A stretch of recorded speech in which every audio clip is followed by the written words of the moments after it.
Hello guys, how are you doing. आज हम आप लोगों के लिए लेकर आ चुके हैं अपनी सोलोड स्टार मूवी की एक्सप्लेनेशन। और ये मूवी आपको बेहद ही पसंद आने वाली है। तो चलिए मूवी की शुरुआत करते हैं।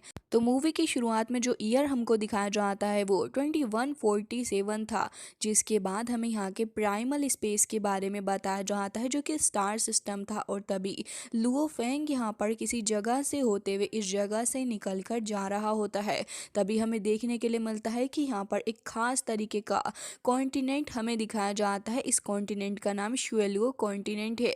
ये जो वर्ल्ड है वो बॉर्न हुआ था प्रीमियल स्पेस के अर्ली डेज के अंदर। और यहाँ पर काफ़ी पावरफुल चीज़ें भी हमें देखने के लिए मिलती हैं। ऐसा कहा जाता है कि हिस्ट्री के अंदर कॉस्मिक एम्पायर से भी ज़्यादा ओल्डेस्ट है ये। जिसके बाद हम इस जगह के बारे में बताया जाता है कि शुएलुओ कॉन्टिनेंट के अंदर हर रोज़ ही ढेर सारे शुएलुओ वॉरियर्स मारे जाते हैं, क्योंकि इस जगह का माहौल ही ऐसा है।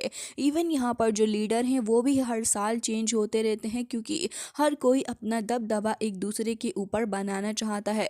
वैसे तो यहाँ पर ये जो कल्टीवेशन क्वेस्ट है शुएलुओ कॉन्टिनेंट के अंदर वो क्लासिफाइड है डेंजरस के रूप में। हालांकि हमारा जो लुओ फेंग था वो भी यहाँ पर आ रहा होता है। वैसे यहाँ पर काफ़ी डेंजरस से भरी हुई चीज़ें हैं। और यहाँ पर मोर्टेलिटी रेट जो है 77.2% है। जिसके बाद लुओ फेंग भी एक स्टार की तरह चमकते हुए इस जगह पर आ रहा था एक नई होप लेकर। लुओ फेंग कह रहा होता है कि आखिर किस तरीके की पावर इस जगह पर एग्जिस्ट करती है। जिसके बाद हमें दिखाया जाता है कि ऑफिशियली इस मूवी के स्टार्ट हो जाती है इसका बैकग्राउंड बताने के बाद। और हमको पता चलता है कि लुओ फेंग जैसे ही इस जगह पर लैंड करता है तभी वो अपने सामने नोटिस करता है कि ये जगह तो काफ़ी ज़्यादा अजीब है। हर जगह ही ढेर सारे पहाड़ और बहुत ही ज़्यादा शांति भरी पड़ी है। अभी तक तो सब कुछ ठीक नज़र आ रहा था। लुओ फेंग यहाँ पर किसी को स्मेल कर पा रहा होता है। और हमें देखने के लिए मिलता है कि एक लेडी इस जगह पर मौजूद थी जिसके हेड के ऊपर ढेर सारे स्नेक्स भी होते हैं। लुओ फेंग तो उसे देखकर कह रहा होता है कि ये तो इस जगह का एक वाइल्ड बीस्ट है, जो कि एक नेटिव क्रिएचर भी है शोलो कॉन्टिनेंट के अंदर।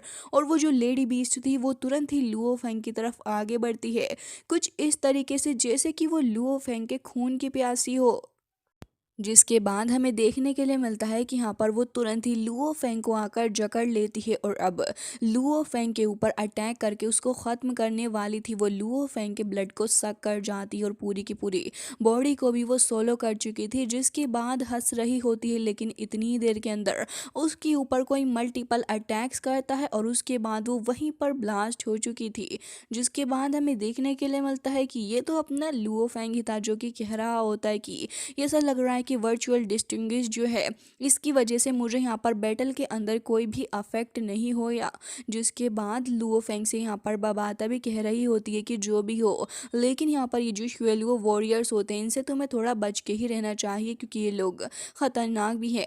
जिसके बाद यहाँ पर लुओ फेंग से वो बता रही होती है कि लुओ फेंग तुम्हें पता है कि यहाँ कर लोग तुम्हें एक एलियन समझेंगे तो ट्रबल कभी भी आ सकता है। जिसके बाद लुओ फेंग यहाँ पर स्क्रीन पर शुएलुओ वर्ल्ड की कल्टीवेशन क्विस्ट को देखने लग जाता है, जिसके अंदर उसे 10,000 पॉइंट पर क्रिस्टल पे मिलने वाले थे। सेकंड क्विस्ट के अंदर उसको यहाँ पर कुछ और पॉइंट्स मिलने वाले थे ताकि वो यहाँ पर मौजूद शुएलुओ क्रिस्टल को भी ढूंढ सके। जिसके साथ ही लुओ फेंग कह रहा होता है कि अब हमें शुएलुओ क्रिस्टल को ढूंढना होगा।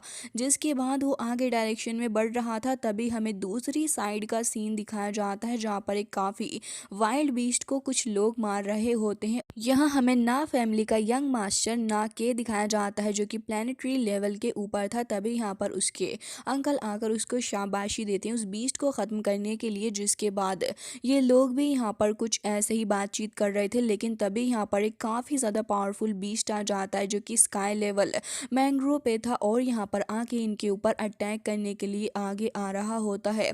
जिसके बाद उसके अंकल कह रहे होते हैं कि आखिर ये जो बीस्ट है वो हमारी टेरिटरी के अंदर क्या कर रहा है और शायद से किसी के ऊपर हमला करने के लिए जा रहा है।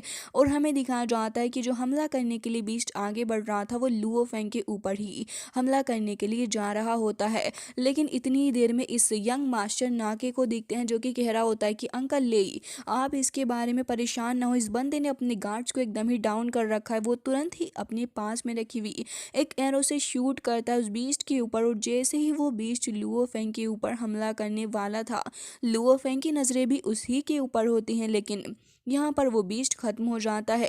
लेकिन एक बार फिर से उठकर वो चिल्लाने लगा था, तो यहाँ पर यंग मास्टर नाके के सारे गार्ड्स वहाँ पर आके उसके ऊपर हमला करने लग जाते हैं और उस बीस्ट को वहीं पर ख़त्म कर देते हैं। जिसके बाद अंकल ले लुओ फेंग को इशारा भी करते हैं। जिसके बाद यहाँ पर वो ये कह रहे थे कि ये जो जगह है वो मैग्नो टेरिटरी है। और यहाँ पर मिस्टर नाके भी कह रहा होता है कि अगर यहाँ पर मैंने एरो शूट ना किया होता तो यंग मैन शायद से तुम्हारी जान जा सकती थी। बाता कह रही होती है कि वैसे लुओ फेंग वो जो बीस्ट था वो प्राइमरी स्टार लेवल बीस्ट था, तुम चाहते तो उसे कुछ ही सेकंड्स के अंदर ख़त्म कर सकते थे। ज़रा इस लड़के को देखो कितना ज़्यादा खुश हो रहा है। और उसके बाकी सारे साथी भी उसकी तारीफ़ करते हैं कि उन्होंने इस बंदे को डेथ से बचा लिया है। तभी वो लड़का जो कि काफ़ी काइंड हार्टेड नज़र आ रहा था वो लुओ फेंग को अपना इंट्रो देता है और कहने लगा था कि मेरा नाम नाके है, आपका नाम क्या है। तभी लुओ फेंग कह रहा होता है कि मेरा नाम फेंग। जिसके बाद यहाँ पर वो ये कह रहा होता है कि अच्छा वैसे ब्रदर आपका आर्मर तो बहुत ही ज़्यादा डिफरेंट है, ये तो बहुत ही अच्छा। और वो लुओ फेंग के आर्मर के ऊपर हिट करके भी देखता और कह रहा था, तो क्या आप कोई कल्टीवेटर हैं जो कि दूसरी जगह से आए हो।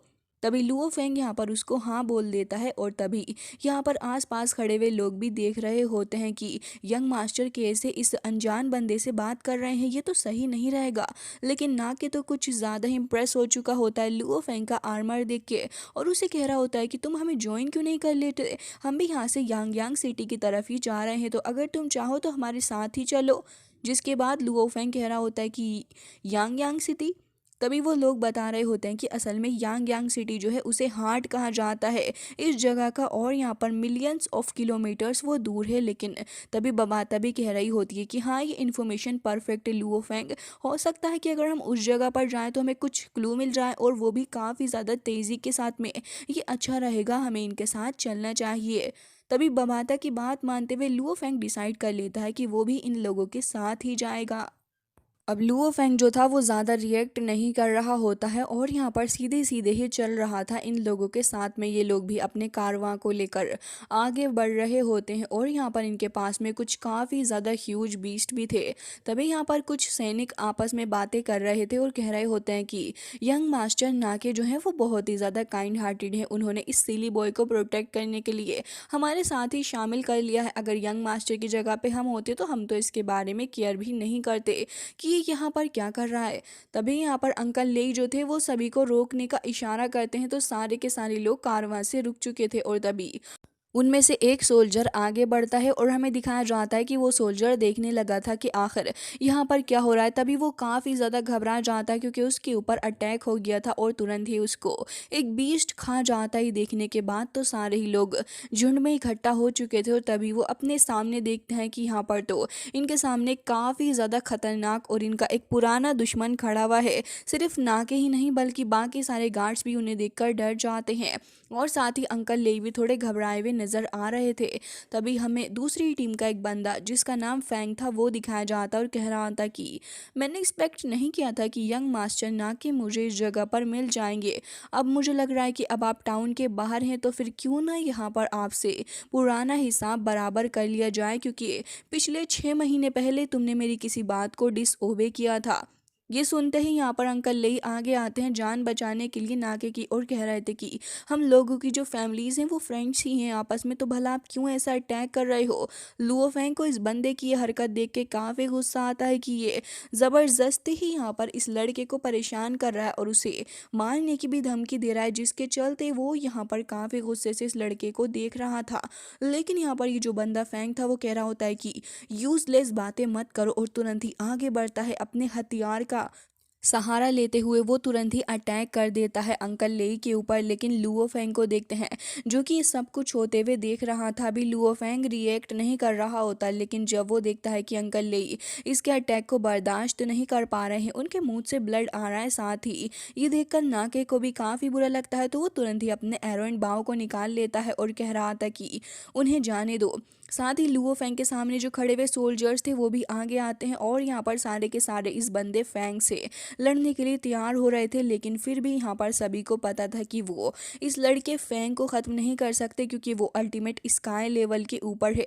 तभी लुओ फेंग कह रहा था कि अल्टीमेट स्काई लेवल। तभी यहाँ पर बबाता उसको एक्सप्लेन करती है और कह रही थी कि लुओ फेंग, ये जो श्वेलोज पावर होती है वो इवेल्युएशन के हिसाब से आगे बढ़ती है, जैसे कि earth level, planet level, domain load level, और इसके अलावा कुछ और क्राइटेरियाज भी होते हैं, जैसे कि sky level, star level, world level, realm load level और अल्टीमेट स्काई लेवल। जिसके बाद लुओ फेंग को आगे बताती है कि लुओ फेंग ऐसे ही heaven level, universe level, immortal god और साथ ही इमोर्टल लेवल होता है। तभी लुओ फेंग समझ जाता है कि यहाँ पर ये जो बंदा है वो इतना ज़्यादा पावरफुल भी नहीं है, लेकिन ये जो लोग यहाँ पर खड़े हैं उनके कंपैरिजन में वो ज़्यादा स्ट्रांग हो सकता है। तभी यहाँ पर वो बंदा अपना वेपन निकाल लेता है और अब नाके की तरफ को ही आगे बढ़ रहा था उस ब्लेड का इस्तेमाल करते हुए। उस ब्लेड को देख के तो नाके को भी पसीना आने लग जाता है और वो यहाँ पर गलती से एक अटैक को शूट कर ही देता है, लेकिन फैंग उसके उस अटैक को ख़त्म करता है और यहाँ पर अब आगे बढ़ रहा था। नाके को डर लग रहा होता है, फिर भी वो एक और एरो निकाल लेता है और यहाँ पर वो कह रहा होता है कि अंकल लेई को जाने दो। लेकिन तभी फैंग कहता है कि तुम्हें पता भी है कि तुम्हारे ये जो अंकल लेई हैं वो तुम्हारी टीम के अंदर सबसे ज़्यादा स्ट्रॉन्गेस्ट हैं, है ना, लेकिन हम उनको भी कुछ ही सेकंड्स के अंदर ख़त्म कर सकते हैं। तभी वो कहता है अपने लोगों से कि नाके को पकड़ लो, अपने साथ लेके चलो और बाकी सारे जो लोग हैं इन सभी को ख़त्म कर डालो। तभी यहाँ पर ये सारे के सारे यही करते हैं और फैंग सभी को आदेश देता है कि इनके ऊपर हल्का हाथ बिल्कुल भी नहीं रखना। तभी बीस्ट भी आगे बढ़ते हैं और उसके सारे सोल्जर्स भी आगे बढ़ने लगे थे। ये देखने के बाद तो यहाँ पर लुओ फैंग को काफ़ी ज़्यादा गुस्सा आता है कि ये जो लोग हैं ये बहुत ही ज़्यादा बुरे हैं और साथ ही अटैक पे अटैक करे जा रहे हैं, वो भी बिना बात के। लुओ फैंग गुस्सा हो जाता है और उसके बाद तुरंत ही वो अपनी एनर्जी को रिलीज़ करता है और जैसे ही लुओ फैंग अपनी स्पिरिट एनर्जी को रिलीज़ करता है तब यहाँ पर ये सारे के सारे कुछ ही सेकंड्स के अंदर ख़त्म हो चुके थे। जबकि जो वॉरियर्स होते हैं उनके मुंह से भी ब्लड आने लगा था, वो सब भी घबरा जाते हैं। तभी नाके भी देख रहा था कि सडनली क्या हो गया है, जो कि ये जो मांगरो टीम है इसके सारे के सारे लोग ख़त्म हो गए। किसी को भी कुछ भी नहीं समझ आ रहा था। जिसके बाद हमें दिखाया जाता है कि वो सारे के सारे डर के वहीं से भाग जाते हैं और कह रहे थे कि भागो, इनके पास तो कोई सुपर हीरो है जो कि इनकी मदद करने के लिए आगे आ रहा है और उसने हमको भी इंजर्ड कर दिया। वो सभी ऐसे ही उल्टे फुल्टे होकर भागने लग जाते हैं, जबकि ना के इन टीम को नहीं समझ आता कि आखिर हुआ क्या है। तभी अंकल ले कह रहे थे कि किसी हीरो ने हमारी अभी हेल्प की है, लेकिन वो हीरो कौन हो सकता है। ना के भी इसके बारे में सोचने लगा था और बाकी सारे लोग भी यही सोच रहे होते हैं। तभी एक पर्सन कह रहा होता है कि हम में से सभी ने कुछ ना कुछ रिएक्ट किया, लेकिन एक बंदा था जो कि यहाँ पर ऐसे ही खड़ा हुआ था और ये बंदा ये है। तभी वो लुओ फेंग की तरफ को इशारा कर रहे थे और कह रहे होते हैं तो क्या इस लड़के ने ही मागरो के अटैक को ख़त्म किया है। लेकिन तभी लुओ फेंग अपने इनोसेंट सा फेस लेकर खड़ा हो जाता है, तो बाकी सारे लोगों को लगता है कि नहीं, ये जो लड़का है लुओ फेंग ये ऐसा नहीं कर सकता। ये तो खुद इतना ज़्यादा डर गया था कि इसे तो समझ नहीं आ रहा था कि क्या करें। तभी लेई वहाँ पर लुओ फेंग के पास आता और उससे पूछ रहा था कि ब्रदर लुओ फेंग, आपको पता है कि क्या हुआ। तभी यहाँ पर लुओ फेंग कहता है कि नहीं, मुझे तो इसके बारे में कुछ भी नहीं पता। जिसके बाद लेई कह रहा होता है कि अफसोस, और फिर वो तुरंत ही वहाँ से चला जाता है। हालांकि मिस्टर ले जो होते हैं उन्हें अभी थोड़ा थोड़ा डाउट था लुओ फेंग के ऊपर। वो ये कह रहे होते हैं कि आखिर सीक्रेटली किसने हमारी हेल्प कर दी। दूसरी तरफ मागरो को देखते हैं जो कि भागते हुए वहाँ से जा रहे थे और कह रहे होते हैं कि कोई तो हीरो था जिसने चुपके से उनकी मदद की है अपनी स्पिरिट एनर्जी का इस्तेमाल करते हुए, नहीं तो वो लोग इतने ज़्यादा पावरफुल नहीं है कि हमें ख़त्म कर डालेंगे। लेकिन ऐसा लग रहा है कि जो भी बंदा था वो बहुत ही ज़्यादा खतरनाक होगा, इवन हमारे सिटी लॉर्ड जो हैं उनकी बराबर पावर रखता होगा वो बंदा, तभी हमारे ऊपर इतने क्रूर तरीके से उसने अटैक किया है। हालांकि अब फ़िलहाल क्या ही कर सकते हैं, वो तो फ़िलहाल वहाँ से चले ही जाते हैं। लेकिन तभी हमें देखने के लिए मिलता है कि यहाँ पर एक और आदमी था जो कि वहाँ पर खड़ा हुआ था और वो देख रहा होता है कि जो मागरो हैं ये यहाँ से भागते हुए काफ़ी तेज़ी के साथ में आगे बढ़ रहे हैं और ऐसा लग रहा है कि मागरो का वक्त भी आ चुका है बहुत ही जल्दी। और जैसे ही इनका कारवां थोड़ा और आगे जाता है तब इनके सामने कुछ वॉरियर खड़े हुए होते हैं और वो वॉरियर बहुत ही ज़्यादा खतरनाक लग रहे थे। तभी उनमें से एक कहता है कि चलो अब शुरू हो जाओ। तो धीरे धीरे करके ढेर सारे वॉरियर्स वहाँ पहाड़ी के ऊपर से जंप लगाकर नीचे को ही आ जाते हैं और मागरो जो थे वो इन्हें देखकर डर गए थे और कह रहे होते हैं कि ये तो दी 13 एक्सिस हैं, जिसके बाद यहाँ पर उनका जो लीडर था वो आगे बढ़ता है, धीरे धीरे वो इन सभी की तरफ को आ रहा था। उसे देखकर तो बीस्ट और साथ ही इनके टीम के सारे ही लोग भी डर जाते हैं कि आखिर ये है क्या। तभी उसके पास में जो रखा हुआ वेपन था वो काफ़ी तेज़ी के साथ उसका इस्तेमाल करता है, वो उसे थ्रो करता है। तो यहाँ पर फैंक को वो ऑलमोस्ट हिट होते होते बच जाता है, लेकिन तभी ढेर सारे एक्सिस वहाँ पर आ जाते हैं और वो अपने इन्हीं वेपन का इस्तेमाल करके उनके सारे ही लोगों को ख़त्म कर डालता है। इवन बस उनमें से कुछ ही लोग बचे थे जो कि गिनती के थे। तो वो कह रहा होता है कि मैंने तुम्हारे सारे लोगों को ख़त्म कर दिया है और अब मैं तुमसे ये चाहता हूँ कि तुम्हारे पास में वो जो आर्मर है वो तुम मेरे हवाले कर दो, जो कि तुमने एंशियंट गॉड्स रूइन में से ढूंढा था। तो उसके बाद ही शायद से मैं तुम्हारी जान को बख्श सकता हूँ। ये देखने के बाद तो फैंग बहुत ज़्यादा सहम जाता और उसके बच्चे कुछ आदमी भी यही कह रहे थे कि हमारे पास अभी वो आर्मर मौजूद नहीं है, लेकिन इसके अलावा हमारे पास में कुछ और बहुत ही ज़्यादा वैल्यूबल आइटम्स है जिन्हें आप चाहें तो रख सकते हैं। प्लीज़ इनको ले लें और हमारी जान बख्श दें। जिसके बाद वो ये कह रहा होता है कि मैंने तुमसे कहा ना कि मुझे आर्मर ही चाहिए और सिर्फ आर्मर ही दोगे तभी तुम्हारी जान बख्श सकता हूँ। तो फिर ये देखने के बाद तो फेंगा भागने लग जाता है, क्योंकि उसके पास में आर्मर था ही नहीं। तभी उसके साथी भी वहाँ से भाग रहे होते हैं। तो इस 13X का जो लीडर था वो अपने वेपन को निकालता है और अब ढेर सारे वेपन्स को समन करके एक साथ इन लोगों के ऊपर अटैक कर देता है। यहाँ पर वो लोगों को बहुत ही आसानी से ख़त्म कर रहा था और लास्ट में वो अपने आदमियों से भी कहता है कि जाओ जाकर इन सभी को ख़त्म कर दे। तो वो वॉरियर काफ़ी तेज़ी से आगे बढ़ते हैं और सारे ही माग्नो वॉरियर्स को धीरे धीरे करके वो ख़त्म भी करने लग गए थे। बस अब फैंग और उसका भाई ही यहाँ पर बचा होता है। तो वो ये कह रहे थे कि अब हमें जल्दी से नाके के पास ही जाना होगा, क्योंकि उसके पास में डोमेन लेवल का एक काफ़ी ज़्यादा पावरफुल वॉरियर है। शायद से ये वॉरियर ही हमारी जान बचा सकता है, क्योंकि अगर हम उसके पास ना गए तो फिर ये जो 13X का लीडर है वही हमको ख़त्म कर डालेगा। वो काफ़ी तेज़ी से वहाँ आगे जा भी रहे थे और हमें देखने के लिए मिलता है कि वो बस ऑलमोस्ट नाके के पास पहुँचने ही वाले होते हैं, लेकिन फिर भी यहाँ पर वो जो एक्स टीम का बंदा था वो उसे तुरंत ही पकड़ने वाला होता है, उसके काफ़ी करीब आ चुका था। जिसके बाद वो कह रहा होता है कि प्लीज़ मुझे जाने दो, प्लीज़ मुझे जाने दो, मेरे साथ ऐसा कुछ मत करो। तभी मिस्टर लेई को भी देखते हैं जो कि समझ चुके थे कि आगे एक बहुत ही बड़ा खतरा आ रहा है। तभी वहाँ पर नाके भी उनके पास ही आ जाता है और यहाँ पर लुओ फेंग भी यही सोच रहा होता है कि आखिर अब आगे क्या होगा। तभी यहाँ पर नागे कह रहा था कि यहाँ पर मुझे जो सामने का डायरेक्शन है उसे बहुत ही ज़्यादा खतरनाक किलिंग इंस्टेंट आ रही है। लुओ फेंग भी इस चीज़ को देख रहा होता है। तो लुओ फेंग के सामने ही यहाँ पर ये जो बंदा था उसके ऊपर अटैक कर दिया जाता है उस वेपन के थ्रू, जो कि कह रहा होता है कि नाके प्लीज़ मुझे बचा लो। लेकिन उसका इस सेंटेंस पूरा होने से पहले ही वो वहीं उनकी आंखों के सामने ही खत्म हो जाता है, जिसके ब्लड के छींथड़े उड़कर इन सभी के ऊपर जाते हैं। और साथ ही लुओ फेंग भी देख रहा था कि अब ये कौन सी नई मुसीबत है।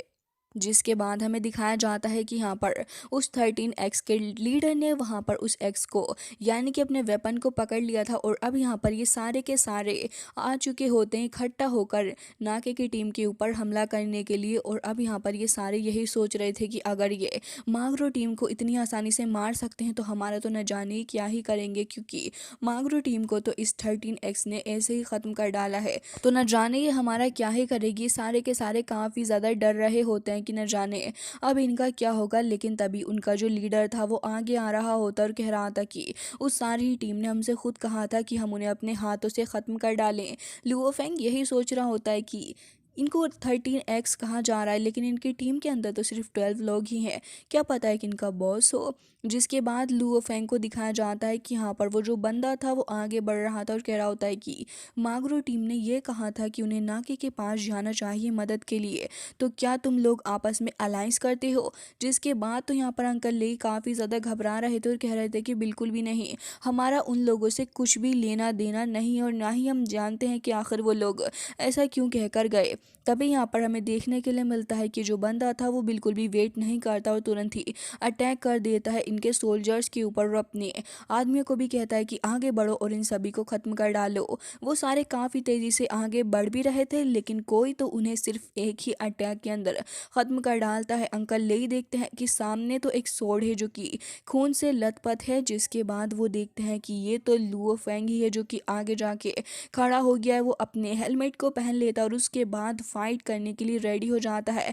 जैसे ही वो टीम लीडर आगे बढ़ता है अपने वेपन्स का इस्तेमाल करके चारों ही डायरेक्शन से अपने आदमियों से लुओ फेंग के ऊपर अटैक कर पा रहा था, तभी लुओ फेंग एक स्माइल पास करता है, जिसके बाद वो कुछ ही सेकंड्स के अंदर इन सभी को खत्म कर डालता है। और यहाँ पर पता भी नहीं चलता कि कितने ही लोगों को लुओ फेंग ने पलक झपकने से ख़त्म कर दिया है। जिसके बाद यहाँ पर लुओ फेंग पलट कर देखता है तो हमें दिखाया जाता है कि नाके को तो ये देखकर हैरान था कि उसने अभी अपना एरो भी शूट नहीं किया था और यहाँ पर लुओ फेंग ने इन सभी को ख़त्म कर डाला। तभी वो लुओ फेंग से एक बार फिर से इम्प्रेस हो जाता है और कह रहा था कि ब्रदर फेंग, तो ये तुम ही थे जिसने यहाँ पर टीम 13X को ऐसे ही ख़त्म कर डाला और पहले भी हमको बचाया। सारे ही वॉरियर्स तो अभी फ़िलहाल लुओ फेंग को देख के यही कह रहे होते हैं कि हमें तो बिलीव ही नहीं हो रहा कि ये जो यंग मैन है वो एक हीरो है जो कि इतनी सारी पावर को अपने अंदर कंटेन करता है। साथ ही मिस्टर ले भी यही कह रहे थे कि कुछ ही सेकंड्स के अंदर इसने सारे ही लोगों को ख़त्म कर दिया है, इवन वो फाइट बैक तक नहीं कर पाए।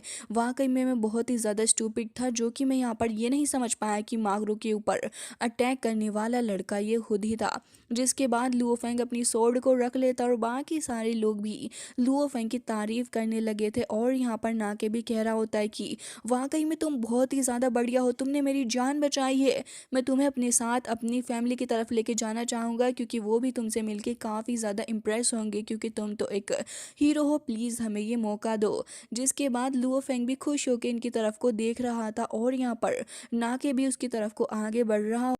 वो यहाँ पर लुओ फेंग से कुछ उल्टा सीधा नहीं बोलते, इसलिए तुरंत ही अंकल ले आकर उसको रोकते हैं और साथ ही कह रहे थे कि तुमने उस पूरी की पूरी टीम को ख़त्म कर डाला है, तो ये लो उनके पास से मिले हुए आइटम, तुम देख लो तुम्हें इसमें से क्या चाहिए। लुओ फेंग तभी उन सभी को देखता है तो उन सभी में से लुओ फेंग को एक क्रिस्टल के बारे में पता चलता है जिसके अंदर एक स्क्रोल था, शुएलुओ क्रिस्टल। जिसके बाद लुओ फेंग इसको देख रहा होता और कह रहा था कि लग रहा है कि शुएलुओ क्रिस्टल के बारे में मुझे कुछ और इन्फॉर्मेशन भी मिलने वाली है, ये बैटल तो वर्थ इट रहा। जिसके बाद हमें दिखाया जाता है कि लुओ फेंग अब फिलहाल यही डिसाइड करता है कि वो नाके के साथ में ही आगे बढ़ेगा और देखेगा कि आगे आखिर क्या क्या हो सकता है। नाके भी काफ़ी ज़्यादा खुश था लुओ फेंग को अपने घर की तरफ लेकर जाते हुए। लुओ फेंग अभी फ़िलहाल उसी स्क्रोल को देख रहा होता और कह रहा था कि शुएलुओ क्रिस्टल, मुझे तुम्हारे बारे में जानना है और भी ज़्यादा, और मैं चाहता हूँ कि आखिर तुम्हारी एबिलिटी क्या है, मैं इसके बारे में जानूं क्योंकि अभी तक तो ये जो शुएलुओ क्रिस्टल होता है, जो भी इसका इस्तेमाल करता है उसकी एबिलिटी जो होती है और उसकी पावर वो बहुत ही ज़्यादा बढ़ जाती है। इवन यहाँ पर जो इमोर्टल पैलेस है उसके अंदर भी उसको हाईएस्ट अथॉरिटी दी जाती है। इवन ओकेजनली ये जो क्रिस्टल होता है वो किसी को दिया जाता है इस जगह पर, और वही बंदा अगर उसे ऑब्जर्व कर लेता है तो इमोर्टल पैलेस के अंदर उसको काफ़ी रिस्पेक्ट मिलती है। साथ ही यहाँ पर वही बंदा रूल करता है सिटी को भी। जिसके बाद लुओ फेंग को इस शुएलुओ क्रिस्टल की जो एक्सट्रीमली रेयरनेस थी उसके बारे में पता चल चुका था, लेकिन लुओ फेंग को ये भी पता चलता है कि इस क्रिस्टल को एब्जॉर्व करना कोई बच्चों का खेल नहीं है, बल्कि इसे एब्जॉर्व कर पाना तो एक बहुत ही ज़्यादा हार्ड काम है, जो कि एक काफ़ी ज़्यादा ख़तरनाक प्रोसेस भी होती है।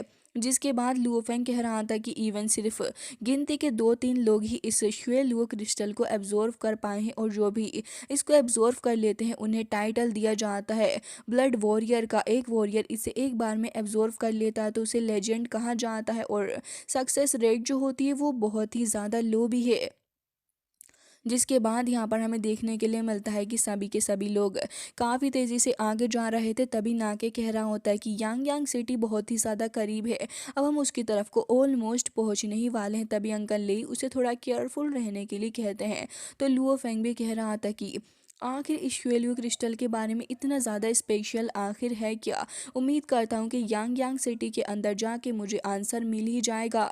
जिसके बाद ये लोग यांग यांग सिटी के अंदर आ जाते हैं, और जैसे ही यांग यांग सिटी के अंदर ये आते हैं तो लुओ फेंग इस जगह की क्रूरता को देखता है, जहाँ पर कोई भी पावरफुल लोग वीक लोगों को इजीली डोमिनेट कर पा रहे थे। लोग एक दूसरे से उनका सामान छीन रहे थे और कमज़ोरों को तो बहुत ही ज़्यादा बुरे तरीके से ट्रीट किया जा रहा था। ये चीज़ देख के लुओ फेंग को थोड़ा बुरा भी लगता है इन कमज़ोर लोगों के लिए कि आखिर किस तरीके से इनके ऊपर इतना ज़्यादा टॉर्चर हो रहा है। तभी हमें दिखाया जाता है कि लुओ फेंग आ जाता है इस जगह के लॉर्ड के पास, यानी कि नाके के फादर।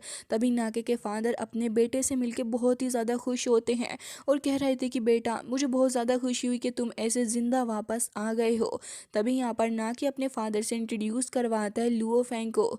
तो वो कह रहे होते हैं कि मैं नाके का फादर हूँ, मेरा नाम नाबू है और हेड भी हूँ इस फैमिली का। मुझे तुमसे मिलके बहुत ही ज़्यादा खुशी हुई है और साथ ही मैं बहुत ही ज़्यादा ग्रेटफुल हूँ कि तुमने मेरी बेटे की जान भी बचाई। तभी लुओ फेंग कह रहा होता है कि ऐसा कुछ भी ज़रूरत नहीं है। साथ ही वो लुओ फेंग के इतने स्वीट जेस्टर को देख के बहुत ज़्यादा खुश थे। लुओ फेंग को इन्वाइट करते हैं खाने पे और कह रहे थे कि आप हमें अपने बारे में कुछ बताओ। तभी लुओ फेंग कह रहा होता है कि वैसे वो जो आर्मर था जिसके बारे में वो लोग बात कर रहे थे कि आखिर वो था क्या। तभी वो कह रहे होते हैं कि तुम्हें उसके बारे में कैसे पता। साथ ही नाके भी कह रहा होता है कि तुम्हें सच में उसके बारे में नहीं पता। बबाता कहती है कि लुओ फेंग अब तुम एक्सपोज होने वाले हो। तभी यहाँ पर वो लोग समझ जाते हैं कि लुओ फेंग को उस आर्मर के बारे में पता ही नहीं है।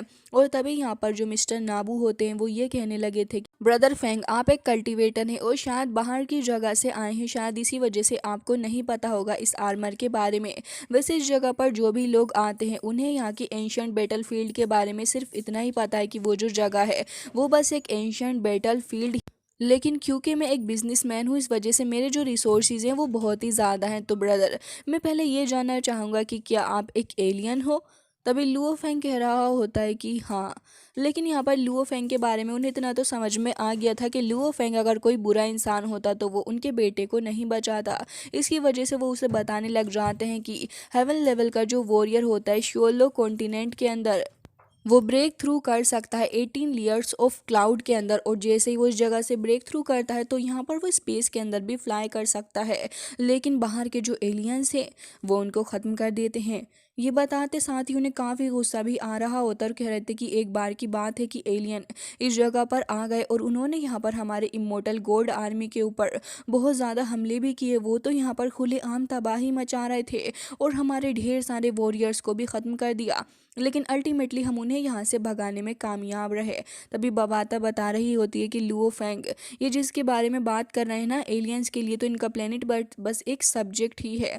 जिसके बाद यहाँ पर मिस्टर नाबू बता रहे होते हैं कि वैसे इस जगह पर काफ़ी ज़्यादा वैल्यूबल वेपन भी हैं एंड ये जो आर्मर है वो एक काफ़ी ज़्यादा पावरफुल आर्मर है जो कि एंशिएंट गॉड्स रूइन के अंदर पाया जाता है।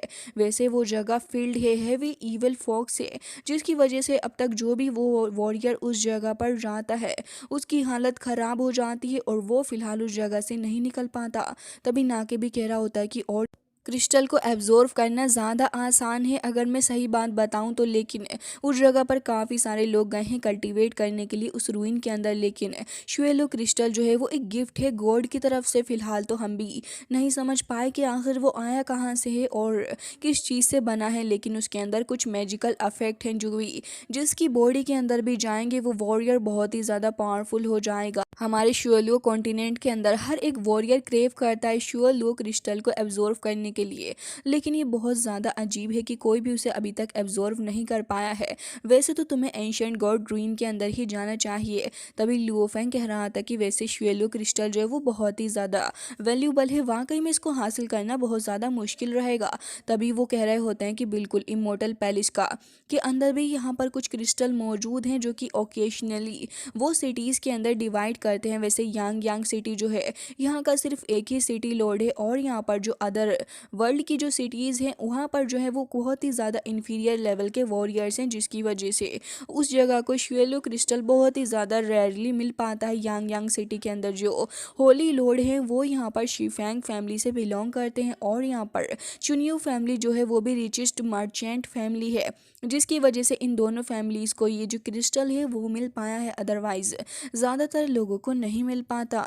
तभी लुओ फेंग इसके बारे में सोचने लगा था और अब फिलहाल यहाँ पर लुओ फेंग चुनियो मैंशन के बारे में सोच रहा होता है। लुओ फेंग अब चुनियो मैंशन के अंदर ही आ जाता और वो कह रहा था कि वैसे शिफैंग फैमिली जो है वो यहाँ पर काफ़ी पावरफुल है क्योंकि यहाँ पर उनके पास में एक डोमेन लेवल का जो मास्टर है। लेकिन अगर मैं समझता हूँ तो यहाँ से क्रिस्टल हासिल करना मेरे लिए थोड़ा आसान है। तभी यहाँ पर हमें देखने के लिए मिलता है कि लुओ फेंग काफ़ी ज़्यादा कड़े पहरे में इस जगह पर आ गया था और कह रहा होता है कि वैसे चुनियो फैमिली के अंदर जो है वो सुप्रीम लेवल के मास्टर भी हैं और स्ट्रॉन्ग डोमेन लॉर्ड भी हैं, और साथ ही यहाँ का जो हेड है वो यहाँ यूनिवर्स लेवल पर है। लुओ फेंग इस जगह पर आ गया था और कह रहा था कि इस जगह पर श्वेलियो क्रिस्टल को ढूंढना काफ़ी आसान मेरे लिए रहेगा। और लुओ फेंग धीरे धीरे करके इस जगह से दूसरी तरफ को भी जा रहा होता है, हालांकि क्योंकि पहरा बहुत ज़्यादा था लोगों का, इसकी वजह से लुओ फेंग सोच रहा होता है कि ऐसे नहीं जाकर वो अपनी दूसरी फॉर्म का इस्तेमाल करेगा क्योंकि वो उसके लिए ज़्यादा इजी रहेगा।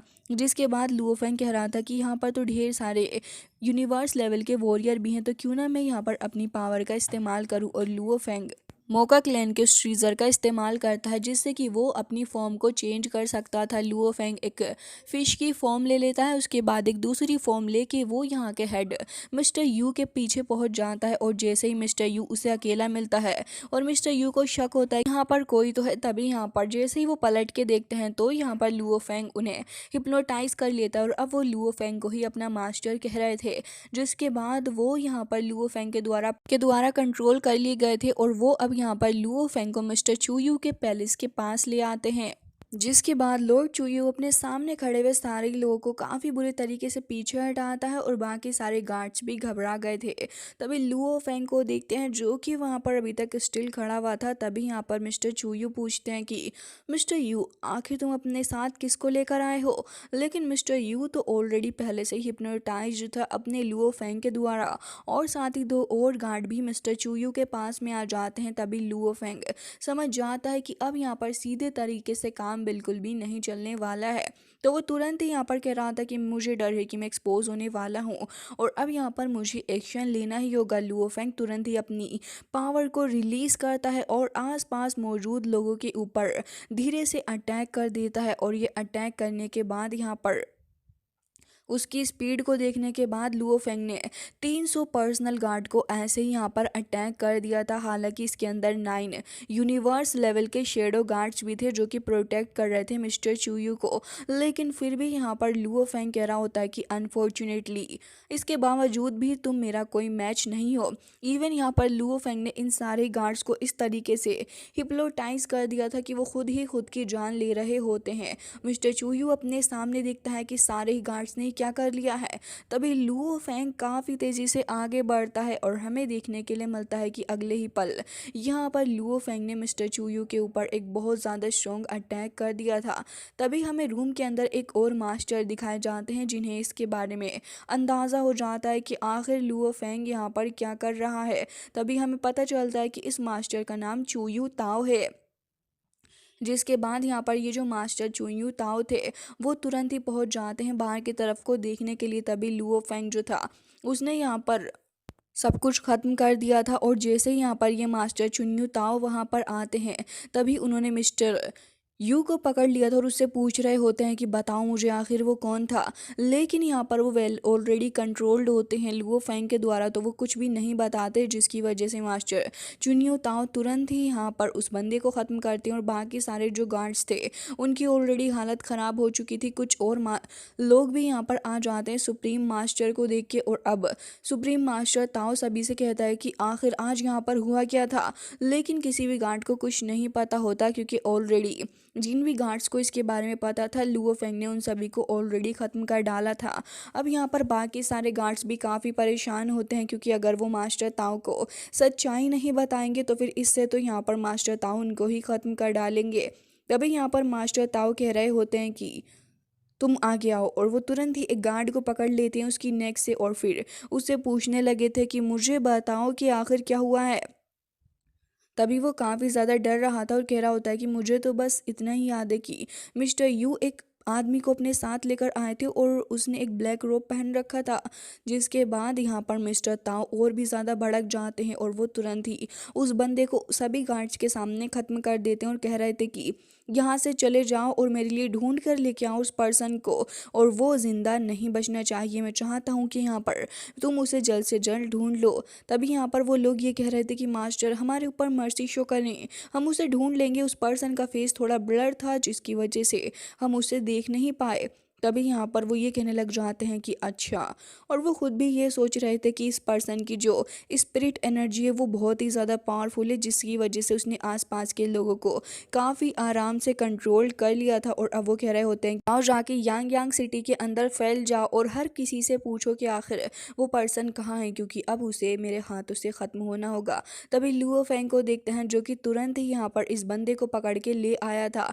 मास्टर चुनियों के पास में जो स्पेस रखा हुआ होता है वो तुरंत ही उससे छीन लेता है। और यहाँ पर वो कह रहा होता है कि आखिर तुम क्या कर रहे हो, मुझे जाने दो। तभी यहाँ पर लुओ फेंग अब यहाँ पर इसी स्पेस बेंगल को देख रहा होता और कह रहा था कि बताओ तुम्हारे पास कितने क्रिस्टल हैं। तभी वो काफ़ी ज़्यादा घबरा जाता है, लेकिन अब जब लुओ फेंग उसको कंट्रोल कर लेता है तब यहाँ पर हमें दिखाया जाता है कि लुओ फेंग अब उससे पूछने लगा था। और अब वो लुओ फेंग को अपना मास्टर समझने लग जाता और कह रहा था कि जो हमारे सुप्रीम मास्टर हैं उनके पास में सिर्फ एक ही है और यहाँ पर वो उसे अभी तक एब्जॉर्ब भी नहीं कर पाए हैं, वरना तो जो उनकी पावर है शिफेंग शियोंग जो है वो भी इसको रेसिस्ट नहीं कर सकता और उसके बाद वो सिटी लॉर्ड भी बन जाएंगे। हालांकि शिफेंग शियोंग जो है वो उनका एक लूजर ब्रदर है और साथ ही शिफेंग जैन के पास में भी एक और क्रिस्टल मौजूद है। एक बार उसने मुझे दिखाया भी था जब हम लोग बैठे हुए आपस में बातें कर रहे थे। शियोलियो क्रिस्टल बहुत ही ज़्यादा प्रीशियस है, इसकी वजह से यहाँ पर उन्होंने अपने ब्रदर को बस एक दिया है। जिसके बाद यहाँ पर लुओ फेंग कह रहा होता है कि ठीक है। जिसके बाद वो उसके माइंड को कंट्रोल करता है और कह रहा था कि ठीक है, मुझे शिफेंग जैन से ही सबसे पहले स्टार्ट करना होगा। और लुओ फेंग उसको वहीं पर अपने पास में रख लेता है। जिसके बाद हमें वापस से उसी कॉन्टिनेंट का सीन दिखाया जाता है जहाँ पर जो वॉरियर्स थे वो ब्लड ड्रिंक कर रहे होते हैं, जहाँ पर हमें वो दोनों ही भाई दिखाए जाते हैं जिसका नाम शिफेंग जैन और साथ ही शिफेंग शियोंग था। तभी शिफेंग शियोंग को देखते हैं जो कि अपने भाई को देख के कह रहा होता है कि आखिर ओल्ड मैन चुनियो ताओ को क्या हो गया है, वो इतने ज़्यादा परेशान क्यों लग रहे हैं। तभी यहाँ पर वो जो बंदा था जिसने ये सब कुछ देख लिया था वो आस पास देख रहा होता है। तभी ये दोनों ही ब्रदर्स कह रहे होते हैं कि पहली बार वो इतना ज़्यादा पिस्ड ऑफ हुए हैं किसी चीज़ से, इससे पहले तो हमने उन्हें कभी भी ऐसा करते हुए नहीं देखा। तभी इसके बाद वो कह रहा होता है कि लग रहा है कि ये मामला क्रिस्टल से रिलेटेड है और कह रहा होता है कि आखिर तुम कब उसे एब्जॉर्व करोगे और सिटी लॉर्ड बनोगे।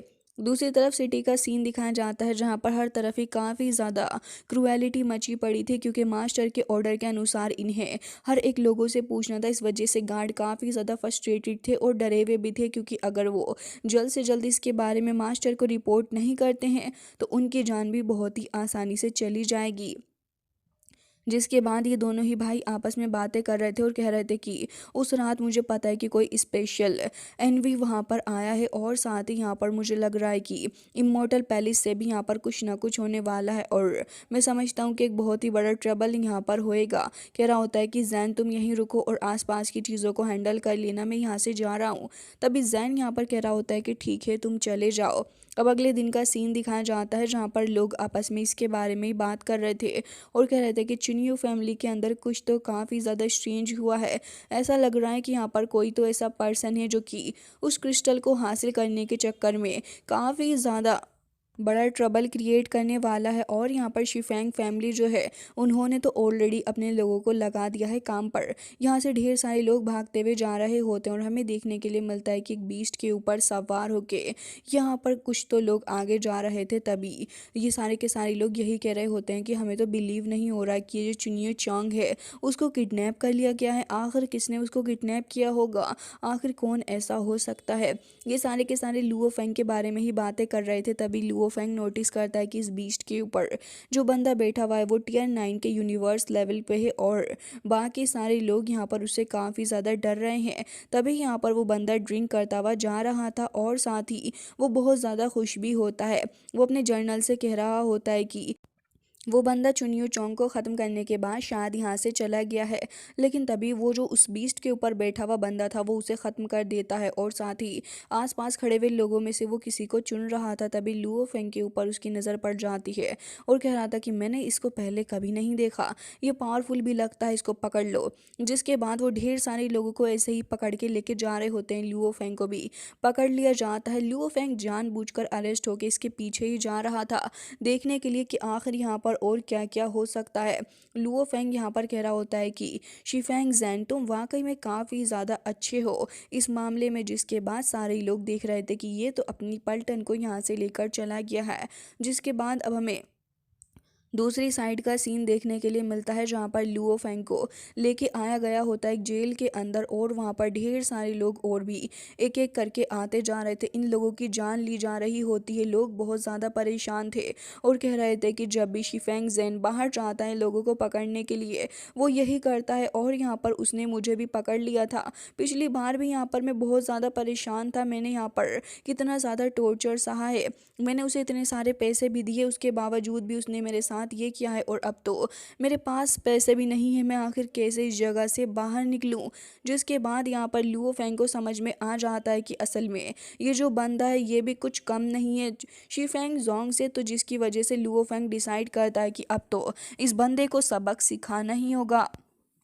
तभी यहाँ पर कुछ गार्ड्स आते हैं जो कि एक बंदे को और वहीं पर फेंक देते हैं। तभी लुओ फेंग यहाँ पर उठकर खड़ा हो जाता है क्योंकि अब तो उसने डिसाइड कर ही लिया है। तभी यहाँ पर मौजूद वो उन गार्ड्स से कह रहा होता है कि मुझे तुम्हारे मास्टर से बात करनी है। वो गार्ड पहले तो इस चीज़ के लिए नहीं मानते, लेकिन तभी लुओ फेंग अपनी पावर का इस्तेमाल करते हुए उन्हें भी कंट्रोल कर लेता है, जिससे कि वो यहाँ पर लुओ फेंग के पूरे ही कंट्रोल में आ चुके थे और कह रहे होते हैं कि ठीक है हमारे साथ चलो।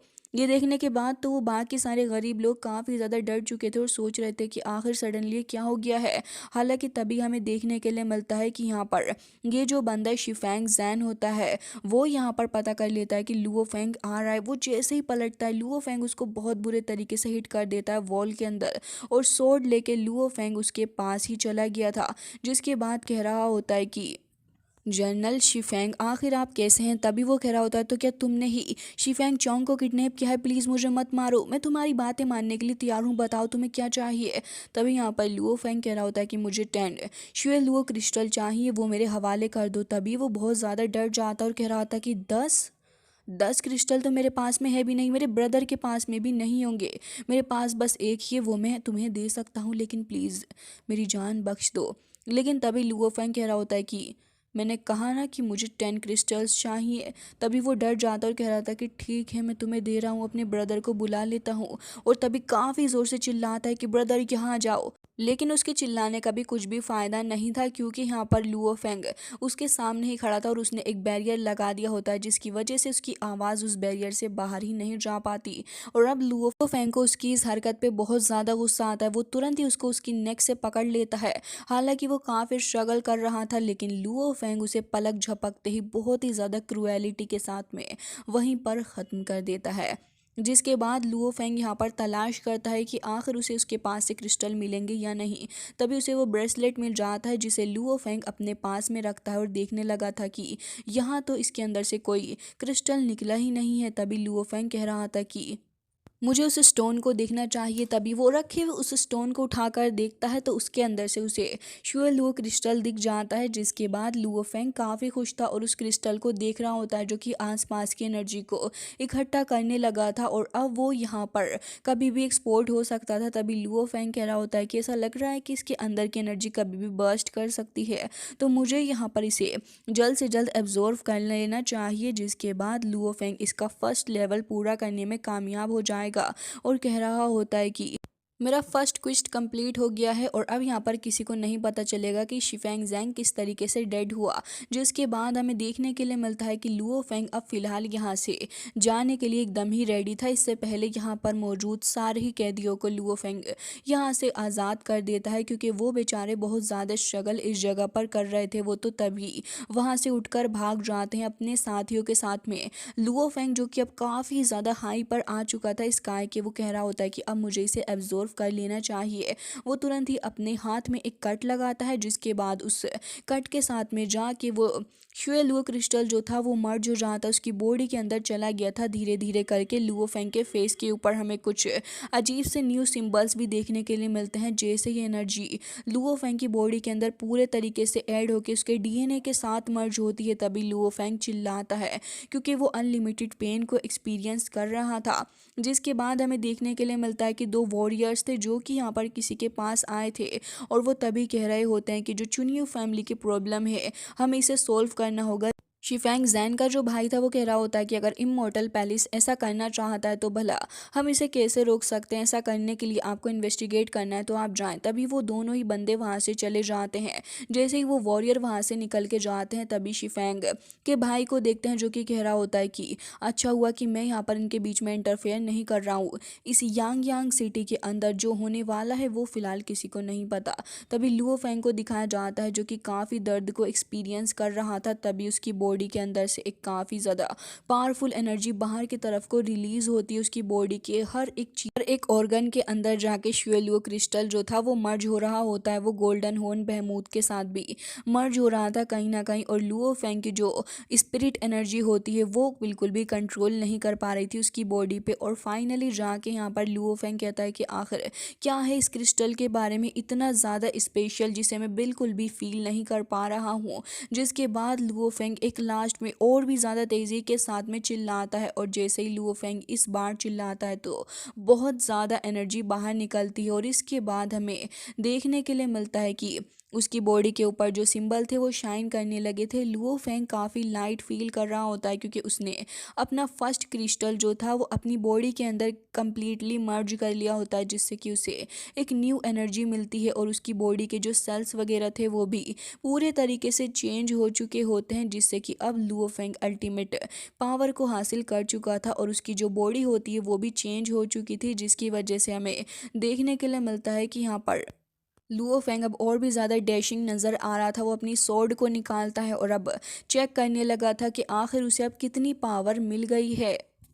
जिसके बाद हमें देखने के लिए मिलता है कि लुओ फेंग जो था वो अपनी पावर को टेस्ट करके देखने लगा होता है कि आखिर वो कितना ज़्यादा इम्प्रूव हुआ है। और ये चीज़ देखकर लुओ फेंग खुद भी शॉक्ड हो जाता है कि उसकी पावर सिर्फ एक शियोलोंग क्रिस्टल को कंज्यूम करने से इतनी ज़्यादा कैसे बढ़ गई है। और यहाँ पर लुओ फेंग काफ़ी इम्प्रेस्ड भी था इस क्रिस्टल के कमाल को देखकर। लेकिन अब लुओ फेंग कह रहा होता है कि मेरी बॉडी बहुत ही ज़्यादा अच्छा परफॉर्म कर रही है और मुझे लग रहा है कि अब यहाँ पर मेरी बॉडी जो है वो 20 to 30% इम्प्रूव भी हो गई है इस श्वेलुओ क्रिस्टल को कंज्यूम करने के बाद। तो अब मुझे ऐसा लग रहा है कि अब जो नेक्स्ट नंबर आने वाला है वो शिफेंग शियोंग का है। जिसके बाद लुओ फेंग शिफेंग शियोंग को भी ख़त्म करने के लिए वहाँ से निकल जाता है। दूसरी तरफ शिफेंग शियोंग को देखते हैं जो कि फ़िलहाल बैठा हुआ था और इन सारी चीज़ों से वो काफ़ी डिस्टर्ब्ड भी हो गया होता है कि रिसेंटली इतनी सारी चीज़ें यहाँ पर चल रही हैं।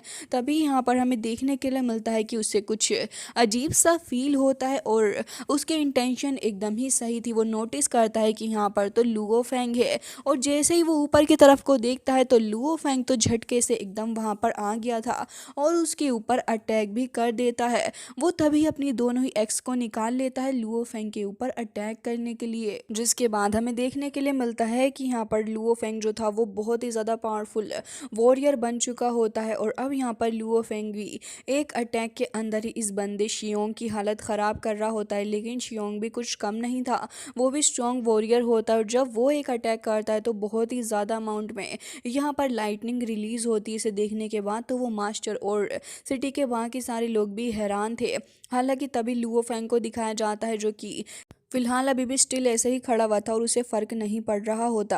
तभी यहाँ पर लुओ फेंग कह रहा होता है कि Tier 2 डोमेन लोड लेवल और लग रहा है कि लेवल 9 का डोमेन स्किल इसके पास में है। इसका मतलब ये बंदा कुछ कम नहीं है। तभी हमें दिखाया जाता है कि लुओ फेंग इस बार अपने गोल्डन हॉर्न बहमूद की पावर का भी इस्तेमाल करता है और इसके बाद लुओ फेंग स्माइल करता है एज ऑलवेज, क्योंकि जिस डोमेन के अंदर लुओ फेंग कैद हो चुका था अब उसको ब्रेक करना लुओ फेंग के लिए कोई ज़्यादा बड़ी बात भी नहीं थी। जैसा वो सोचता है वैसा कर भी डालता है। जिसके बाद वो उस डोमेन से आज़ाद हो गया था और हमें दिखाया जाता है कि वो अटैक करने के लिए आगे बढ़ता है। लेकिन शियोंग उसके ऊपर एक बार फिर से अटैक करता है बट लुओ फेंग उस अटैक से भी बच जाता है और अब यहाँ पर आगे बढ़ते हुए अटैक कर रहा होता है इस बंदे के ऊपर। स्काई स्लैश नाम का एक अटैक लुओ फेंग थ्रो करता है और यह अटैक काफ़ी ज़्यादा स्ट्रॉन्ग था। हालांकि शियोंग उससे बचने की पूरी कोशिश कर रहा होता है लेकिन फिर भी यहाँ पर वो लुओ फेंग के सामने टिक नहीं पाता। दोनों के ही बराबर का मुकाबला हो रहा था स्लैश के मुकाबले में। तो जिसके बाद यहाँ पर वो लुओ फेंग से कह रहा होता है कि तुम्हें क्या लगता है कि स्पीड के मुकाबले में तुम मुझसे जीत सकती हो।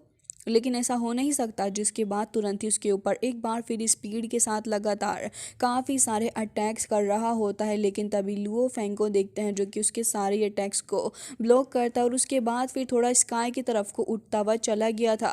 जिसके बाद यहाँ पर लुओ फेंग के ढेर सारे क्लोन्स यहाँ पर आ जाते हैं और चारों ही तरफ से ये जो बंदा था लुओ फेंग के क्लोन से घिर चुका होता है। शियोंग को अब समझ में आ गया था कि उसने काफ़ी बड़ा सा पंगा ले लिया है लुओ फेंग से और अब उसे पछतावा भी हो रहा होता है इस बात का। जिसके बाद यहाँ पर लुओ फेंग कह रहा होता है कि ये बंदा वाकई में काफ़ी ज़्यादा स्ट्रांग है। वो तुरंत ही यहाँ पर अपने पैर को हिट करता है। जिसके बाद फ्लोर से हिट होने पर उसने ढेर सारी थंडर को एक बार फिर से समन कर लिया था। वो काफ़ी गुस्से में भी नज़र आ रहा होता है। लुओ फेंग भी इस चीज़ को देखकर शॉक्ड था और कह रहा होता है कि भले ही कितना ही ज़्यादा स्ट्रांग है, तभी वो कह रहा होता है कि मैं तुम्हें ख़त्म करके यहाँ से चला जाऊँगा, तुम मुझसे छुपने की कोशिश कितनी ही कर लो। जिसके बाद लुओ फेंग को भी गुस्सा आ गया था उसकी इस हरकत के ऊपर और लुओ फेंग भी इसको ख़त्म करने का डिसाइड कर लेता है। जिसके बाद शियोंग कह रहा होता है कि अभी देखो तुमने मेरे वेपन को देखा ही तो नहीं है। जिसके बाद लुओ फेंग के ऊपर धड़ाधड़ अटैक कर रहा होता है चारों ही डायरेक्शन से और उसके पास में एक चक्र भी था जिसका इस्तेमाल वो कर रहा होता है लुओ फेंग के अगेंस्ट। लेकिन लुओ फेंग भी काफ़ी करेजियसली उससे फाइट करता और वो भी हटने का नाम नहीं ले रहा था। दोनों ही काफ़ी स्पीड से फाइट कर रहे होते हैं कि इनकी स्पीड एक बार से देखी भी नहीं जा सकती जब तक यहाँ पर फाइट को स्लो नहीं करके दिखाया जाए। जिसके बाद हमें दिखाया जाता है कि ऐसे ही करते करते ये जो मोमेंट था वो यहाँ पर काफ़ी इंटेंस हो चुका होता है। पहले ये लोग ऐसे ही फ्लोर पे फाइट कर रहे थे, फिर काफ़ी ज़्यादा ऊपर उठ के एक दूसरे से फाइट कर रहे होते हैं। जिसके बाद यहाँ पर ये बंदा शियोंग लुओ फेंग के ऊपर थोड़ा भारी तो पड़ रहा होता है। लुओ फेंग भी कह रहा होता है कि मेरी जो स्पिरिट एनर्जी है वो अल्टीमेट डोमेन लॉर्ड लेवल पर है, लेकिन लग रहा है कि यहाँ पर स्पिरिट अटैक जो है वो उसे सिर्फ कुछ ही मोमेंट्स के लिए रोक सकते हैं। और अब जब लुओ फेंग को ये चीज़ समझ में आ गई है तो फिर लुओ फेंग को इसका सामने से फ़ायदा भी उठाना था। जिसके चलते लुओ फेंग कह रहा होता है कि मेरे पास सिर्फ कुछ ही लिमिटेड मोमेंट्स हैं इसको ख़त्म करने के। लुओ फेंग तेज़ी से आगे बढ़ता है और अब यहाँ पर आगे बढ़ते हुए उसकी वीकनेस के ऊपर अटैक करने जा रहा था। लुओ फेंग उसकी नेक पे अटैक करता है लेकिन तभी शियोंग मुस्कुराता है क्योंकि वो अपने चक्र का इस्तेमाल करते हुए लुओ फेंग को हंसते हुए पीछे हटा देता है। लुओ फेंग की बॉडी के ऊपर अटैक करके लुओ फेंग खून से लथपथ हो चुका था, लेकिन इतनी देर में वो तुरंत ही जाकर खुद को संभालता। इस बंदे ने तो अपनी एक्स को भी रख लिया होता और सोच रहा था कि यहाँ पर वो लुओ फेंग को ख़त्म करने में कामयाब हो गया है, लेकिन असल में दरअसल ये उसकी गलत फहमी थी। वो लुओ फेंग की बॉडी को देख रहा होता है जो कि ऐसे ही ग्राउंड पे पड़ी हुई थी और कह रहा होता है कि ये सब कुछ काफ़ी ज़्यादा इंटरेस्टिंग रहा, मुझे मज़ा भी आया, लेकिन अनफॉर्चुनेटली तुम जो मेरे एनिमी थे तो इस वजह से तुम्हें ख़त्म होना ही पड़ा क्योंकि तुम इतने ज़्यादा स्ट्रांग नहीं हो और अब मैं देखूंगा तुम्हें। जिसके बाद वो लुओ फेंग की बॉडी को पकड़ के उठा लेता है नेक से और उसके बाद उसके हेलमेट को भी तोड़ देता है। लेकिन तभी लुओ फेंग उससे कहता है कि सरप्राइज। जिसके बाद वो बंदा शॉक्ड हो जाता है, लेकिन तभी यहाँ पर उसके मुंह से ब्लड आने लगा था क्योंकि लुओ फेंग ने मौके का फ़ायदा उठाकर उसके चेस्ट के अंदर ही अपनी स्वॉर्ड को उतार दिया होता है। जिसकी वजह से यहाँ पर वो कह रहा होता है कि आखिर ये कैसे हो गया। लेकिन अब ये चीज़ जैसे तैसे या फिर कैसे भी हो, लेकिन तभी लुओ फेंग उसको कह रहा होता है कि तुमने अपनी पूरी स्पिरिट एनर्जी का इस्तेमाल किया था मेरे ऊपर अटैक करने के लिए, लेकिन तुम ये भूल गए थे कि यहाँ पर ये जो मेरी पावर है वो इससे भी कहीं ज़्यादा है। जिसके बाद वो बंदा वहीं ग्राउंड पर गिर जाता है और लुओ फेंग उससे कहता है कि तुम इस चीज़ को कभी नहीं समझ सकते कि मेरे अंदर क्या चीज़ भरी पड़ी है। जिसके बाद लुओ फेंग ने इस टारगेट को भी ख़त्म कर दिया था और अब लुओ फेंग के बारे में काफ़ी सारे लोगों को भी पता चल चुका होता है। तभी लुओ फेंग यहाँ पर उसके पास में रखे हुए उस बैंगल को भी निकाल लेता और कह रहा था कि शिफेंग शियोंग जो था वो वर्ल्ड लॉर्ड का फेवरेट डिसाइबल था। अब यहाँ पर वर्ल्ड लॉर्ड को भी इसके बारे में पता चल गया है। जिसके बाद यहाँ पर लुओ फेंग को ये भी पता चल जाता है कि यहाँ पर ये जो बंदा इसने पहले ही अपने मास्टर को एक मैसेज भी भेज दिया था और तभी हमें दिखाया जाता है कि जो मिस्टर ताओ था वो भी यहाँ पर साइड में खड़ा हुआ सब कुछ देख रहा होता है कि लुओ फेंग को शिफेंग शियोंग के पास से 2 क्रिस्टल हासिल हुए हैं, जिसके चलते लुओ फेंग काफ़ी खुश है।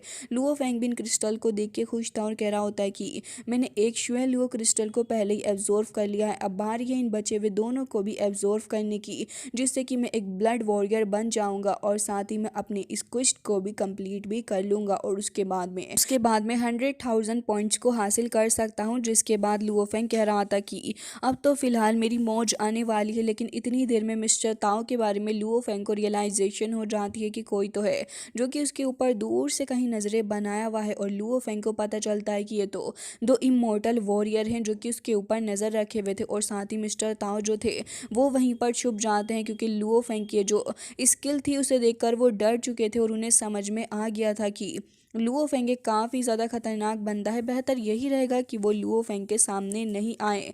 जिसके बाद लुओ फेंग कह रहा होता है कि ये दोनों ही काफ़ी ज़्यादा पावरफुल हैं और टियर 9 के डोमेन लॉर्ड्स हैं। इन्होंने मुझे ऑलरेडी देख लिया है फाइट करते हुए, और अब यहाँ पर मेरी जो ट्रू फॉर्म है उसके बारे में भी इन्हें पता चल गया।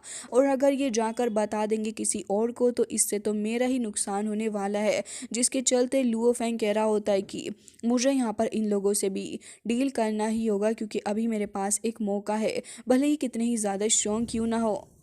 जिसके बाद हमें देखने के लिए मिलता है कि यहाँ पर लुओ फेंग जो था वो अपनी सोर्ड को वापस से अपने पास में रख लेता है और दोनों से कहता है कि तुम दोनों इमोर्टल से मेरा कुछ भी लेना देना नहीं है, तुम अगर फाइट करना चाहते हो तो फिर आ जाओ, मैं तुमसे फाइट करूँगा। लेकिन तभी वो दोनों कह रहे होते हैं कि हाँ बिल्कुल, लग तो यही रहा इस मोमेंट पे, और कह रहे थे कि तुमने यहाँ पर हमारे जो लॉर्ड हैं उसके स्पेशल डिसाइबल को ख़त्म किया है, तो अब तो तुम्हें इसका नुकसान उठाना ही पड़ेगा। वो तुरंत ही अपनी सोर्ड लेकर निकालता है और कह रहा था कि लग रहा है कि अब तुम्हारा अंतिम समय आ चुका है। जिसके बाद लुओ फेंग भी रेडी हो जाता है उससे फाइट करने के लिए, और हमें दिखाया जाता है कि लुओ फेंग काफ़ी तेज़ी के साथ आगे बढ़ रहा था और कह रहा होता है कि इन लोगों ने मेरे लिए कोई चॉइस छोड़ी ही नहीं है, और अब जब तुम दोनों की इच्छा है कि मैं तुम्हें ख़त्म कर दूं तो मैं ऐसा करूंगा भी, तुम्हें परेशान होने की कोई ज़रूरत है ही नहीं। जिसके बाद वो क्लाउड्स के थ्रू होते हुए काफ़ी तेज़ी से आगे बढ़ रहा होता है। लुओ फेंग ये भी कह रहा था कि इस बंदे ने अपनी ब्रेथ को हाइड करके रखा था, लेकिन अब ये ज़्यादा वर्क नहीं करी। जिसके बाद वो तुरंत ही आके लुओ फेंग के ऊपर सामने से एक अटैक करते हैं, वो भी धोखे से।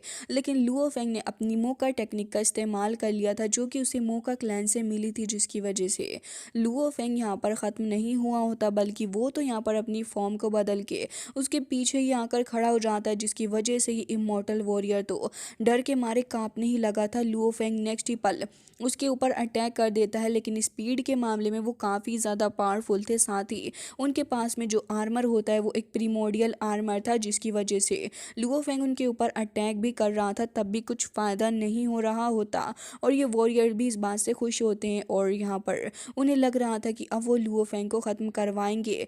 लेकिन फिर भी यहाँ पर ऐसा कुछ नहीं होता, क्योंकि लुओ फेंग को पता है कि भले ही इनके पास में एक हाई रैंक का डिफेंस आर्मर है, लेकिन फिर भी इनकी कुछ ना कुछ कमी तो रहेगी, जिससे कि लुओ फेंग उसका फ़ायदा उठा के इन्हें ख़त्म कर पाएगा। लुओ फेंग अपनी फिजिकल फॉर्म को भी लगातार चेंज करता जा रहा था, जिससे कि उसे काफ़ी सपोर्ट मिल रहा होता। लुओ फेंग कह रहा था कि ये इतना सही नहीं है। जिसके बाद हमें देखने के लिए मिलता है कि यहाँ पर काफ़ी तेज़ी से लुओ फेंग उस इमोर्टल वॉरियर की बॉडी के ऊपर अटैक करने के लिए जा ही रहा था, लेकिन उससे पहले वही लुओ फेंग के ऊपर अटैक कर देता है। बट अनफॉर्चुनेटली वो लुओ फेंग को ख़त्म नहीं कर पाता। लुओ फेंग एक बार फिर से उसके सामने आकर खड़ा हो जाता है, जिसके बाद यहाँ पर वो वॉरियर थोड़ा डर ही गया था। लुओ फेंग फिर पीछे से आता और उसके ऊपर अटैक करने लगा था, लेकिन वो लुओ फेंग को देख लेता है। जिसके बाद यहाँ पर लुओ फेंग वहीं पर फैल जाता है अपनी पावर का इस्तेमाल करते हुए, और अब यहाँ पर धीरे धीरे करके वो उसके ऊपर हावी भी होने लगा था। ये इमॉर्टल वॉरियर जो था वो इसे देखकर हैरान था और कह रहा होता है कि आखिर ये क्या कर रहा है और इसका अफेक्ट मेरे माइंड के ऊपर क्यों हो रहा है, जिससे कि आसपास भी काफ़ी एनर्जी रिलीज होती है। और दोनों ही वॉरियर देख रहे थे कि आखिर ये हमारे आर्मर के थ्रू कैसे होते हुए हमारे ऊपर अटैक कर सकता है, लेकिन लुओ फेंग ने उसके ऊपर एक बार अटैक कर दिया था, जिसका साफ मतलब ये था कि लुओ फेंग अब इसके ऊपर एक बार फिर से भी अटैक कर सकता है, जिससे कि ये लोग थोड़े डर जाते हैं और कह रहे थे कि यंग मैन अब तुम हमसे डर के रहना। वो तुरंत ही एक ग्रीन कलर का डोमेन अपने आसपास लगा लेते हैं, और साथ ही आसपास कुछ और ग्रीन कलर की कुछ प्रीमोडियल डोमेन्स थी, जिनका इस्तेमाल करके वो यहाँ पर इन क्यूब टाइप डोमेन के अंदर लुओ फेंग को कैद करना चाह रहे होते हैं। वो लुओ फेंग के ऊपर अटैक भी करते हैं, लेकिन लुओ फेंग अपनी फॉर्म को चेंज करे जा रहा था, जिससे कि उसे काफ़ी हेल्प मिल रही होती है इन दोनों ही वॉरियर के जाल में वो नहीं फंस रहा था। वो दोनों ही वॉरियर काफ़ी ज़्यादा शार्प थे। मिस्टर ताओ वहीं से छिप छिप के देख रहे होते हैं और कह रहे थे कि मुझे समझ नहीं आ रहा कि क्या ये स्पेशल एनवी जो है वो इतना ज़्यादा स्ट्रॉन्ग है कि यहाँ पर इन दोनों ही वॉरियर्स को वो इतनी ज़्यादा स्ट्रांगली आखिर कैसे इन दोनों वॉरियर्स को एक साथ हैंडल कर पा रहा है, और साथ ही वो इनको कहीं ना कहीं इंजर्ड भी कर रहा है। मिस्टर ताओ तो वहीं पर छिप के खड़े थे और यहाँ पर कह रहे होते हैं कि ये बंदा बहुत ही ख़तरनाक है। अब वो वॉरियर जो था वो लुओ फेंग के बेली के ऊपर भी अटैक करता है, बट अगेन लुओ फेंग की फिजिकल फॉर्म चेंज होने की वजह से लुओ फेंग को कुछ भी नहीं होता और एक बार फिर से लुओ फेंग खुद को ठीक कर लेता है, जिससे कि वो काफ़ी शॉक्ड में थे और कह रहे थे कि आखिर क्या हो रहा है। तभी उसका साथी कहता है कि तुम क्या कर रहे हो, उसे जल्द से जल्द ख़त्म कर डालो। तभी वो भी अपनी सोर्ड लेकर आगे बढ़ता और काफ़ी तेज़ी के साथ आगे बढ़ते हुए लुओ फेंग को उस डोमेन के अंदर कैद कर लेता है। लुओ फेंग को इस डोमेन से भी कोई फ़र्क नहीं पड़ रहा था। तभी वो दोनों हंसते हैं और उन्हें लग रहा था कि वो कामयाब हो चुके हैं लुओ फेंग के ऊपर अटैक करके उसको यहाँ पर कैद करने में। लेकिन एक बार फिर से लुओ फेंग की जो फिजिकल फॉर्म थी उसके चेंज होने का फ़ायदा लुओ फेंग को मिलता है और अब वो एक वॉरियर को जड़ से ही पकड़ लेता है, जिसके बाद तो अब वो उसकी हालत ख़राब कर देता है। लगातार उसके ऊपर का अटैक पे अटैक करे जा रहा था, जिससे कि मल्टीपल अटैक्स उसके कोर के ऊपर हिट होते हैं, जिससे कि यहाँ पर उसकी काफ़ी एनर्जी रिलीज़ होती है। लुओ फेंग ने उसका कोर ढूंढ निकाला था और उसी के ऊपर लुओ फेंग अटैक करता है, जिससे कि वो डर रहा था और अपने साथी से कह रहा होता है कि मो प्लीज़ यहाँ और मेरी हेल्प करो, मैं काफ़ी ज़्यादा तंग आ गया हूँ इस बंदे से। लेकिन उसका साथी भी अब लुओ फेंग से डर रहा था और वो खुद भी आगे बढ़ने की हिम्मत नहीं कर पा रहा था। तभी लुओ फेंग उस बंदे को पकड़ता है और उस कोर के अंदर ही पूरे तरीके से जाकर समाने लग जाता है, जिससे कि उसका साथी भी डर गया था। लुओ फेंग उस कोर को ढूंढ के निकालता और उसे उसकी बॉडी के अंदर से डिस्ट्रॉय कर देता है, जिसके बाद लुओ फेंग बाहर आके खड़ा हो गया था और अब इस इमोर्टल वॉरियर का खेल ख़त्म कर दिया था लुओ फेंग ने। तभी वो दूसरा वाला इमोर्टल वॉरियर वो वहाँ से भागने की कोशिश कर रहा होता है, लेकिन लुओ फेंग अब उसे कैसे ही जाने दे सकता था। वो सामने से आके उसके ऊपर एक स्लैश अटैक करता है और ये देखने के बाद तो वो बंदा भी हैरान था और कह रहा होता है कि आखिर कैसे ये मेरे इस इमोर्टल आर्मर के ऊपर अटैक कर सकता है, ऐसा तो हो ही नहीं सकता। उसे विश्वास भी नहीं हो रहा होता, लेकिन लुओ फेंग ने अब ऐसा कर दिया था। कभी वो लुओ फेंग से कह रहा होता है कि तुम भले ही कुछ भी कर लो लेकिन तुम मुझे ख़त्म नहीं कर सकते हो, जो कि अगेन उसकी एक गलत फहमी थी और लुओ फेंग उसकी उस गलत फहमी को ऑन द स्पॉट ही ख़त्म कर डालता है और कह रहा था कि अच्छा तो फिर ठीक है, ट्राई करके देख लेते हैं। और लुओ फेंग यहाँ पर उसको ख़त्म कर देता है, जिसके बाद यहाँ पर वो बंदा जैसे ही ख़त्म होता है तो लुओ फेंग कहने लगा था कि लेकिन अभी कोई और भी बाकी है जिससे कि मुझे डील करना है। और यहाँ पर लुओ फेंग मिस्टर ताओ को भी देख लेता है, जिसके बाद तो वो डर जाते हैं और कह रहे थे कि नहीं, ये नहीं हो सकता, मैं तो डार्क में छिपा हुआ था और इतनी देर से मैं अपनी ब्रेथ को हाइड करके रखा हुआ था, तो भला कैसे ये हो गया, आखिर कैसे इस स्पेशल एनवी ने हमको ढूंढ लिया, ये बहुत ही ज़्यादा ख़तरनाक है। वो साइड से लुओ फेंग को देख ही रहे थे, लेकिन सरप्राइजिंगली लुओ फेंग तो उनके सामने ही आके खड़ा हो जाता और कह रहा था कि आखिर तुम ऐसा क्या ही कर सकते हो जिससे कि मैं तुम्हें नहीं ढूंढ सकता। लुओ फेंग काफ़ी गुस्से में था। मिस्टर ताओ कह रहे होते हैं कि मुझे माफ़ कर दो, लेकिन मैं सच में तुम्हें ख़त्म नहीं करना चाहता था, सच में मेरी ऐसी कोई इंटेंशन ही नहीं थी। और वो ये सब कुछ झूठ भी इसलिए ही बोल रहे होते हैं क्योंकि उन्होंने अपनी आंखों से देख लिया है लुओ फेंग को उन दोनों ही वॉरियर्स को ख़त्म करते हुए, तो लुओ फेंग भला उनको कैसे छोड़ सकता है। तभी वो लुओ फेंग उनसे कह रहा होता है कि तुम यहाँ पर आए थे उस सुप्रीम मास्टर चुनियू फैमिली के बिहाफ पे, है ना। तभी वो कह रहा होता है कि अनफॉर्चुनेटली मैंने शुएलियो क्रिस्टल उससे हासिल कर लिया है। हालांकि जो ताओ मास्टर था वो तो तुरंत ही वहाँ से भाग जाता और सोच रहा था कि वो लुओ फेंग की पकड़ से काफ़ी दूर निकल गया और वो वाकई में बहुत ज़्यादा दूर चला भी गया था। लेकिन पलक झपकते ही लुओ फेंग उसके पीछे जाता, उसकी लेग को पकड़ता और उसे इधर उधर घुमा के उसे काफ़ी दूर फेंक के मारता है उन इमारतों के अंदर, जिससे कि वो इमारतें भी टूटने लगी थी। अब लुओ फेंग उसको ऐसे ही पीटता हुआ जा रहा होता है, कभी कहीं उसको पीट रहा था तो कभी कहीं उसको फेंक के मार रहा होता है। जिसके बाद हमें दिखाया जाता है कि यहाँ पर अब फिलहाल लुओ फेंग ने अपनी सोर्ड का इस्तेमाल करते हुए उस मास्टर को ख़त्म ही कर डाला था और अब लुओ फेंग उसके पास में रखे हुए उस बैंगल को भी हासिल कर लेता है। अब उसके पास में काफ़ी कलेक्शन हो चुकी थी, जिसकी वजह से लुओ फेंग ने अपने फर्स्ट क्वेस्ट को कंप्लीट कर लिया था, जिससे कि लुओ फेंग काफ़ी खुश था और कह रहा होता है कि अब मुझे 10,000 पॉइंट्स भी मिल गए हैं। जो इसके बाद लुओ फेंग उन दोनों ही इमोर्टल वॉरियर के उस बैंगल को भी देखता है, जिसके अंदर उसे एक बॉक्स मिलता है और दूसरे के अंदर लुओ फेंग को अभी नहीं समझ आ रहा था। जिसके बाद लुओ फेंग कह रहा होता है कि मेरे पास में अभी एक ही श्वेलियो क्रिस्टल है। तभी बबाता उस बैंगल को देखने लगी थी और कह रही होती है कि लुओ फेंग तुमने तो काफ़ी अच्छी प्रोग्रेस की है। लुओ फेंग तो उन्हें अब काउंट भी करने लगा था और कह रहा होता है कि बबाता मेरे पास में अब ये 10 हो चुके हैं, तो अब तुम समझ सकती हो कि मैं कितना ज़्यादा पावरफुल हो गया हूँ। तभी यहाँ पर बबाता कह रही थी कि लुओ फेंग तुमने यहाँ पर ये सब कुछ तो कर लिया है, लेकिन मैं तुम्हें एक और बात बताना चाहूँगी कि श्वेलियो कॉन्टिनेंट के अंदर हर एक 100 मिलियन ऑफ किलोमीटर्स के डायमीटर के अंदर 9 ट्रिलियन किलोमीटर के आगे हम लोग कम्युनिकेट नहीं कर सकते, लेकिन ये जो चीज़ लुओ फेंग तुम देख रहे हो, इस चीज़ के थ्रू यहाँ पर इससे भी कम्युनिकेट किया जा सकता है। और इस बंदे ने अपने लॉर्ड को मैसेज भेज दिया है और साथ ही तुमको रिकॉर्ड भी कर लिया उनको ख़त्म करते हुए। उनका लॉर्ड यानी कि लॉर्ड सियोंग, उसको इसके बारे में पता चल चुका है, जो कि एक रियल गॉड है। तभी वो ये भी कह रही थी कि लुओ फेंग अगर एक बार वो तुमको हंट करने के लिए आ गया, तो मुझे डर है कि यहाँ पर तुम्हारी जान बचाना काफ़ी ज़्यादा मुश्किल हो जाएगा, क्योंकि सियोंग एक काफ़ी ज़्यादा पावरफुल पर्सन है और अब मुझे डर है तुम्हारे लिए।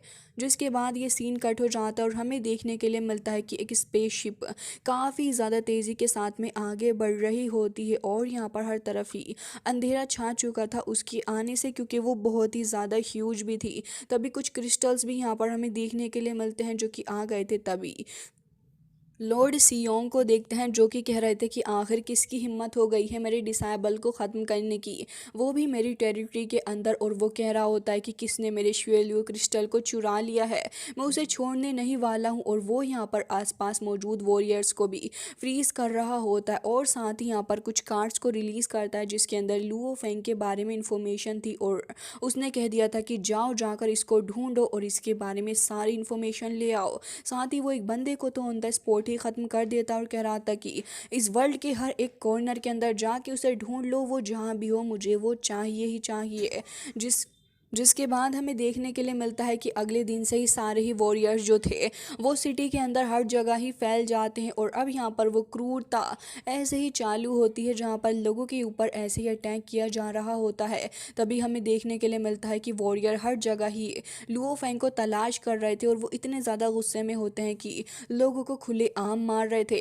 तभी नाके को देखते हैं, जो कि फ़िलहाल वहाँ से अपने लोगों के साथ होता हुआ जा रहा होता है। तभी एक सोल्जर जो था वो उन सभी लोगों के बीच में आता है और वो यहाँ पर लुओ फेंग को देखता है। जिसके बाद अब हमें एक लेडी भी दिखाई जाती है, जहाँ पर वो लोगों की तलाश कर रही थी। और अब हमें दिखाया जाता है कि यहाँ पर जो नाके के फादर होते हैं, उन्हें इस चीज़ के बारे में खबर हो चुकी थी कि लुओ फेंग को हर जगह ही तलाश किया जा रहा है, जिसकी वजह से यहाँ पर वो लुओ फेंग से बातचीत कर रहे थे इसके बारे में, क्योंकि वो काफ़ी ज़्यादा घबरा भी रहे होते हैं। लॉर्ड सियोंग कोई नॉर्मल पर्सनैलिटी तो है नहीं जिससे कोई डरेगा नहीं। तभी वो ये कह रहे थे कि लॉर्ड सियोंग जो है उसने तुम्हें यहाँ पर हर जगह ही ढूंढने का आदेश दे दिया है, इवन वो काफ़ी वक्त बाद खुद से इस जगह पर आया है तुम्हें ढूंढने के लिए। लुओ फेंग तुम बहुत बड़ी प्रॉब्लम में फंसने वाले हो। तभी लुओ फेंग कह रहा होता है कि मुझे आपसे कुछ बात करनी है। जिसके बाद ये सीन कट जाता है और हमें देखने के लिए मिलता है कि जो ढेर सारे वॉरियर्स थे वो इकट्ठा होके जा रहे होते हैं मिस्टर नाबू के घर की तरफ को ही, क्योंकि उन्हें ये इन्फॉर्मेशन मिल चुकी होती है कि नाके और नाबू दोनों ही लुओ फेंग को जानते हैं, जिसकी वजह से लुओ फेंग इनके पास में आ गया था और कह रहा होता है कि ये सारे के सारे लोग अब मेरे पीछे पड़ गए हैं, मुझे डर है कि यहाँ पर नाके की जान को खतरा है और मिस्टर नाबू आपकी जान को भी। तो मैं चाहता हूँ कि आप दोनों प्लीज़ मेरे साथ चलें, क्योंकि अब आप बहुत बड़ी प्रॉब्लम में फंसने वाले हो। नाके तुरंत ही इस चीज़ से डर जाता है कि आखिर क्या हो गया है सडनली। तभी मिस्टर नाबू भी काफ़ी परेशान थे और कह रहे थे कि ये जो फैमिली है मैं इसके साथ हमेशा से ही रहता आया हूँ, भले ही कुछ भी हो जाए मुझे तो इसके साथ अब रहना ही होगा हमेशा के लिए।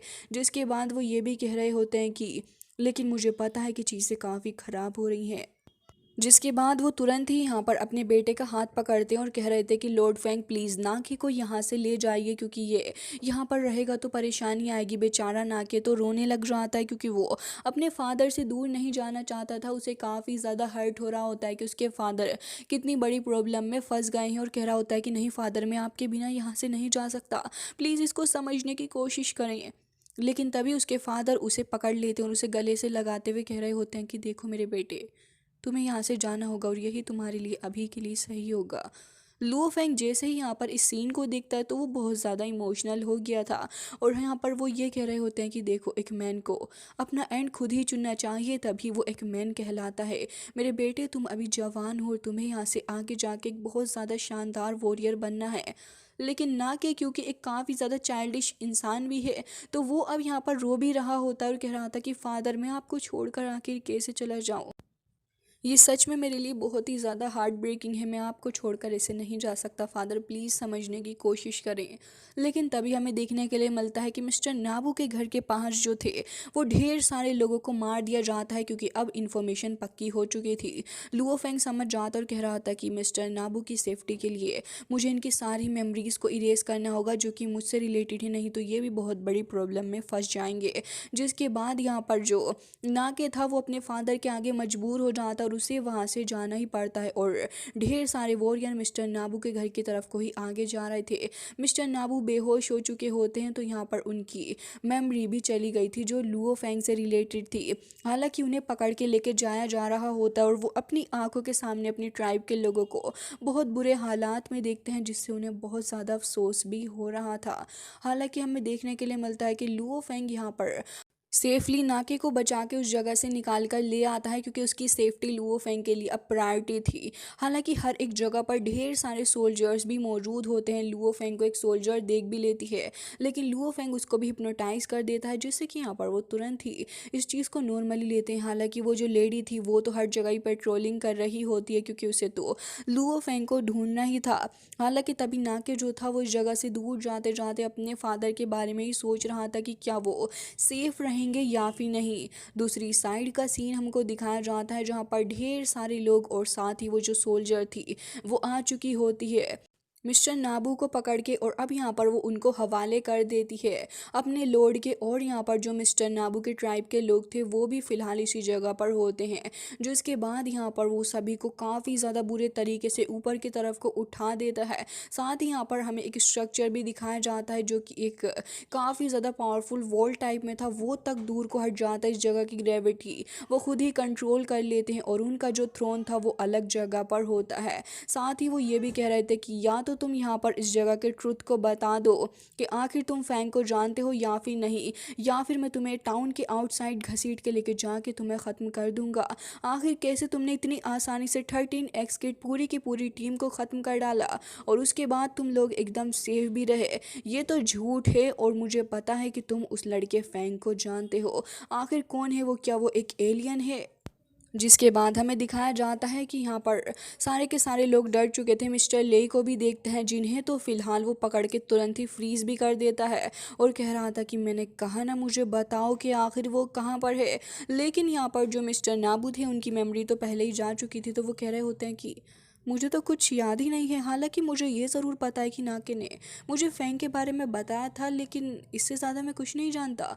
जिसके बाद ये सुनते ही लॉर्ड कहने लग जाते हैं कि वो यहाँ से गायब है, तो भला मुझे बताओ कि वो किसके साथ ही गायब हुआ होगा। वो फैंग के साथ ही गायब है, वो लड़का इतना इनोसेंट भी नहीं है। लेकिन मिस्टर नाबू कह रहे होते हैं कि मेरा बेटा इनोसेंट है और उसे सच में इस चीज़ के बारे में नहीं पता होगा कि ये जो ट्रबल है वो इतना ज़्यादा हो जाएगा, प्लीज़ हमें बख्श दें। लेकिन यहाँ पर जो लॉर्ड थे वो इन्हें बख्शने के तो क्या, इन्हें ज़िंदा छोड़ने के मूड में भी नहीं होते। वो एक एक करके इनकी ट्राइब के सारे ही लोगों को मार रहे थे, जो देख के मिस्टर नाबू का दिल बहुत ज़्यादा रोता है। इवन वो कह रहे थे कि प्लीज़ ऐसा मत करिए, आखिर मुझे कुछ याद क्यों नहीं आ रहा है। वो खुद को काफ़ी ज़्यादा फोर्स कर रहे होते हैं कि कैसे भी करके वो याद कर लें कि आखिर फैंग है कौन और वो कहाँ से आया, लेकिन फिर भी वो उसे याद नहीं कर पा रहे होते। इसके बाद हमें देखने के लिए मिलता है कि वो जो लेडी थी वो तुरंत ही उनको पकड़ के ऑलमोस्ट उनको ख़त्म करने वाली थी और कह रही होती है कि बॉस, क्या मैं इनको ख़त्म कर दूं, क्योंकि अब ये किसी काम के नहीं रहे। लेकिन तभी वो कहने लग जाते हैं कि नहीं, इसे ख़त्म मत करो, क्योंकि ये अभी भी हमारे काम का है और ये हमें अभी काफ़ी ज़्यादा इन्फॉर्मेशन दे सकता है। जिस पे वो कह रही होती है कि बॉस अगर ऐसी बात है तो फिर ठीक है, और तभी उसका बॉस भी कह रहा होता है कि तुमने इमॉर्टल पैलेस को ऑफेंड किया है और इसके कॉन्सिक्वेंसेस अच्छे नहीं होंगे, तुम अब से ही डेथ लिस्ट के अंदर आ चुके हो, तो और तुम इससे भाग भी नहीं सकते, समझे। हालांकि इसके बाद अब हमें दूसरी साइड का सीन दिखाया जाता है जहाँ पर अपना लुओ फेंग सेफली नाके को बाहर लेके आ चुका था और उससे कह रहा होता है कि अब तुम सेफ हो क्योंकि अब तुम यू रॉन्ग वर्ल्ड के अंदर आ चुके हो, और मैं तुम्हें बताना चाहूँगा कि अब यहाँ पर वो लोग भी तुमको नहीं ढूंढ सकेंगे। साथ ही वो ये भी कह रहे होते हैं कि लो, मैं तुम्हें यहाँ पर कुछ स्पिरिट एनर्जी दे रहा हूँ, तुम इसको स्टडी करना, और जब तुम इसको मास्टर कर लोगे तो तुम काफ़ी स्ट्रांग बन जाओगे। साथ ही वो काफ़ी प्यार से उसे कुछ और स्किल्स भी देता है। लुओ फेंग उसे एक रिंग भी देता है और कह रहा था कि ट्रीजर रिंग इस अपने पास रखो जिससे कि तुम्हें काफ़ी हेल्प होएगी हेवन लेवल पर रीच करने के लिए। याद रखो कि तुम्हें बहुत ज़्यादा स्ट्रांग बनना है, और अगर तुमने कंटिन्यूस हार्ड वर्क किया तो फिर तुम यहाँ पर अपने लेवल को काफ़ी आसानी से बढ़ा भी सकते हो। ये सुनने के बाद तो उसे काफ़ी ज़्यादा अच्छा लगता है और वो कह रहा था कि ब्रदर लुओ फेंग, आपका बहुत बहुत शुक्रिया, और कह रहा होता है तो क्या मैं आपके साथ रहूँगा। तभी लुओ फेंग कह रहा होता है कि अनफॉर्चुनेटली मैं तुम्हारे साथ नहीं रह सकता। देखो, एक रियल हीरो जो होता है वो अकेले ही ग्रो करता है और उसे अकेले ही अपने पाथ पर चलना चाहिए स्ट्रांग बनने के लिए। जिसके बाद लुओ फेंग उससे कह रहा होता है कि तुम अपनी जर्नी में आगे बढ़ते रहो और मैं तुमसे बहुत ही जल्दी मिलने के लिए दोबारा आऊँगा।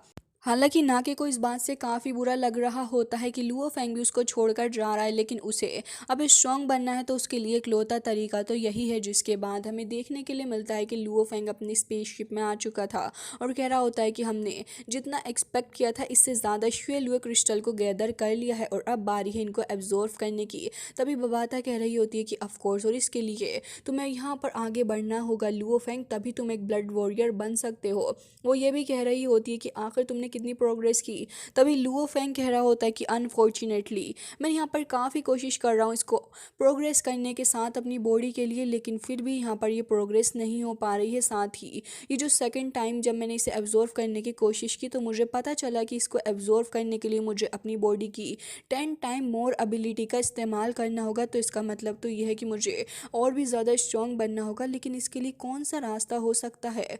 तब बबाता यहाँ पर तुरंत ही बता रही होती है कि लुओ फेंग, तुम्हें याद है नाके ने कहा था कि जितना ज़्यादा हैवी वो फोग रहेगा उतना ज़्यादा तुम पावर को एब्जॉर्व कर सकते हो। तो लुओ फेंग, मैं तो समझती हूँ कि तुम्हें अभी एंशियंट रूइन के अंदर ही जाना चाहिए और वहीं जाकर तुम्हारी पावर बढ़ सकती है। ये सुनते ही लुओ फेंग कह रहा था कि अगर ऐसी बात है तो फिर चलो फिर एंशियंट रूइन, और वो तुरंत ही वहाँ से एंशियंट रूइन के लिए फ्लाई करने लग जाता है। इसके बाद अब हमें क्लाउड का काफ़ी ज़्यादा सुंदर सा एक नज़ारा दिखाया जाता है जिसके थ्रू होते हुए लुओ फेंग इस रूइन की तरफ आ ही गया था। तभी बबाता कह रही होती है कि जो रूइन है वो 100 और बिलियन ऑफ किलोमीटर दूर है। एक डायमीटर के हिसाब से तुम्हें बताऊं तो लुओ फेंग ये जगह काफ़ी अच्छी है। वैसे तो तुम इसे सैंड एंड डिज़र्ट की तरह ही समझ सकते हो। तभी लुओ फेंग यहाँ पर अपने उसी सुपर सूट को पहन लेता है, जिसके बाद वो फिलहाल इसी रूइन के अंदर आ चुका था। वो थोड़ा आसपास देख रहा होता है जहाँ पर उसे थोड़ा फॉग मिल जाए, वो फ्लाई करते हुए थोड़ा और इधर उधर एक्सप्लोर भी करने लगा था। तभी उसे एक टोर्नेडो दिखता है जहाँ पर लुओ फेंग को दिख रहा होता है कि यहाँ पर तो ईविल फॉग मौजूद है। जिसके बाद हमें देखने के लिए मिलता है कि लुओ फेंग जैसे इस चीज़ को नोटिस करता है कि ये जो ईविल फॉग है वो उसे काफ़ी ज़्यादा बॉदर कर रहा है। इवन इस जगह पर आते ही लुओ फेंग की हालत जो है वो काफ़ी ज़्यादा ख़राब होने लगी है और लुओ फेंग की बॉडी भी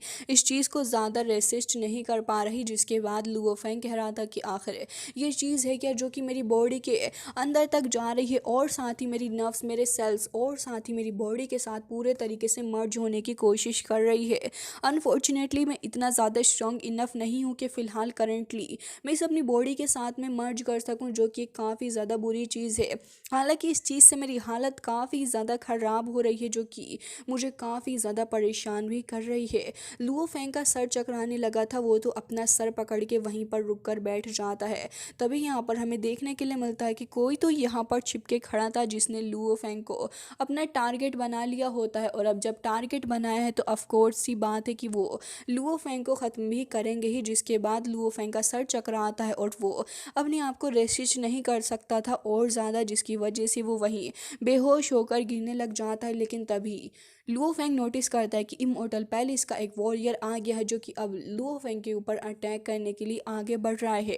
लुओ फेंग ने उसको टाइम पर देख लिया था, जिससे कि लुओ फेंग को काफ़ी फ़ायदा इस चीज़ का होता है। और अब अल्टीमेटली हमें दिखाया जाता है है कि लुओ फेंग उस वॉरियर के साथ में फाइट करने लगा था, जिसके बाद हमें देखने के लिए मिलता है कि यहाँ पर लुओ फेंग उसे काफ़ी आराम से फाइट में अच्छा खासी टक्कर दे रहा होता है। लेकिन वो वॉरियर भी कुछ कम नहीं था, उसके पास में एक सोर्ड रखी हुई होती है जिसका इस्तेमाल करते हुए वो लुओ फेंग को ख़त्म कर रहा होता है और वो लुओ फेंग के ऊपर कंटिन्यूसली अटैक पे अटैक करे जा रहा था। लुओ फेंग भी देख रहा होता है कि ये वॉरियर क्यों उसके पीछे पड़ गया है, क्योंकि वो तो काफ़ी ज़्यादा दूर आ चुका है उन लोगों से जिसको पता है लुओ फेंग के बारे में। लुओ फेंग अपनी सोर्ड का इस्तेमाल करते हुए उसकी नेक को ऑलमोस्ट हिट करने ही वाला था, लेकिन ये वॉरियर भी लुओ फेंग जितना ही स्ट्रांग नज़र आ रहा था वो बच जाता है और उसके बाद वो देखता है कि लुओ फेंग ने उसको इंजर्ड कर दिया, तो अब वो फिलहाल यहाँ से भाग रहा होता है।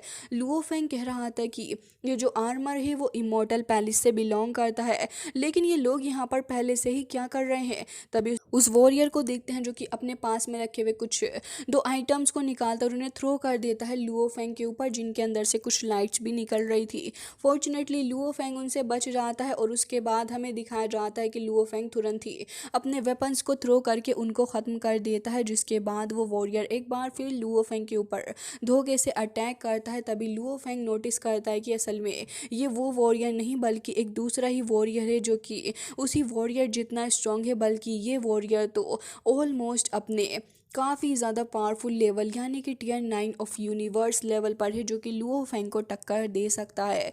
अब यहाँ पर वो वॉरियर काफ़ी अग्रेसिव होकर लुओ फेंग के ऊपर अटैक कर रहा था, लेकिन लुओ फेंग भी उसका हाथ पकड़ के उसे दूर फेंक के मारता है, जिसके बाद वो अपनी शेडो ट्रिक का इस्तेमाल करते हुए इस वॉरियर के ऊपर अटैक करने के लिए जा ही रहा था। लेकिन तभी एक और वॉरियर वहाँ पर आ जाता है जो कि टियर 2 के डोमेन लेवल का था, और यहाँ पर ये जो लुओ फेंग अटैक कर रहा था वो फिर भी उसे और भी ज़्यादा स्ट्रॉन्ग करके उसके ऊपर अटैक कर ही देता है, जिससे कि एक साथ लुओ फेंग काफ़ी सारों को हिट करके दूर हटाने में कामयाब हो पाया था। लेकिन इससे क्या ही फ़ायदा, क्योंकि वो ख़त्म तो अभी भी नहीं हुए थे। हालांकि वो लोग डर जाते हैं और सोच रहे थे कि आखिर ये कैसे हो गया।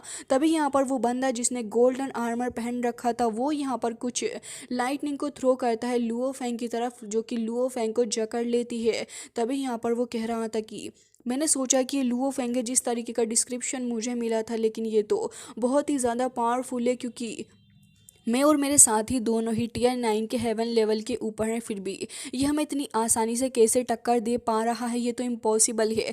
वही सब कुछ सोच ही रहा था, लेकिन इतनी देर में एक बार फिर से लुओ फेंग खुद को आज़ाद करवा लेता है इनके चुंगल से, और अब यहाँ पर वो इतना ज़्यादा गुस्सा और ऑफेंड हो चुका होता है कि इनके ऊपर अब अटैक भी कर रहा था। हालांकि वो गोल्डन आर्मर पहना हुआ बंदा ये कह रहा होता है कि इसकी स्पीड तो शेडो से भी ज़्यादा फास्ट है, ये वाकई में बहुत ही ज़्यादा ख़तरनाक है। हालांकि लुओ फेंग अब हार मानने का नाम नहीं ले रहा था, और ये बंदा कह रहा होता है कि अपनी स्पिरिट के थ्रू अटैक कर रहा है हमारे ऊपर। वो वहाँ से भाग ही रहा था, लेकिन लुओ फेंग कह रहा होता है कि तुमने मुझे हर्ट करने की कोशिश की है तो अब सोचना भी मत कि मैं तुम्हें यहाँ से जाने दूंगा, वो भी एक सिंगल पीस के अंदर। जिसके बाद वो आगे बढ़ते हुए उसके ऊपर अटैक भी कर देता है, जिसके बाद हम देखते हैं कि यहाँ पर लुओ फेंग काफ़ी तेज़ी से आगे जा रहा था, लेकिन तभी वो वॉरियर्स भी लुओ फेंग को चारों ही तरफ से घेर लेते हैं उसके ऊपर अटैक करने के लिए, और वो समझ रहे थे कि वो यहाँ पर लुओ फेंग को ख़त्म भी कर देंगे। लेकिन तभी लुओ फेंग अपने एब्सोल्यूट डोमेन का इस्तेमाल करते हुए इन लोगों को अपनी ग्रेविटी पावर के थ्रू ही रेसिस्ट कर लेता है, जिसके बाद ये सारे के सारे घबरा जाते हैं कि एक बार फिर से आखिर ये क्या हो गया और कैसे। तभी लुओ फेंग कह रहा होता है कि मेरे सामने तुम यहाँ पर ये सब कुछ करने की कोशिश कर रहे हो। तभी वो उन सभी को इकट्ठे ही दूर हटा देता है, जिसके बाद लुओ फेंग अपने अल्टीमेट वेपन को निकाल लेता है, जो कि कम से कम करोड़ों की तादाद में वहां पर आ चुके थे, और अब वो सारे के सारे एक शील्ड बना लेते हैं, क्योंकि इसे देख के वो सभी बहुत ज़्यादा डर चुके थे और समझ चुके होते हैं कि उन्होंने गलत इंसान से पंगा ले लिया है, और अब वो लुओ फेंग के साथ फाइट भी नहीं करना चाहते थे, बल्कि वो अब इस फाइट को विड्रॉल करके यहाँ से निकल के भागना चाह रहे होते हैं। लेकिन यहाँ पर लुओ फेंग की वो जो नाइफ थी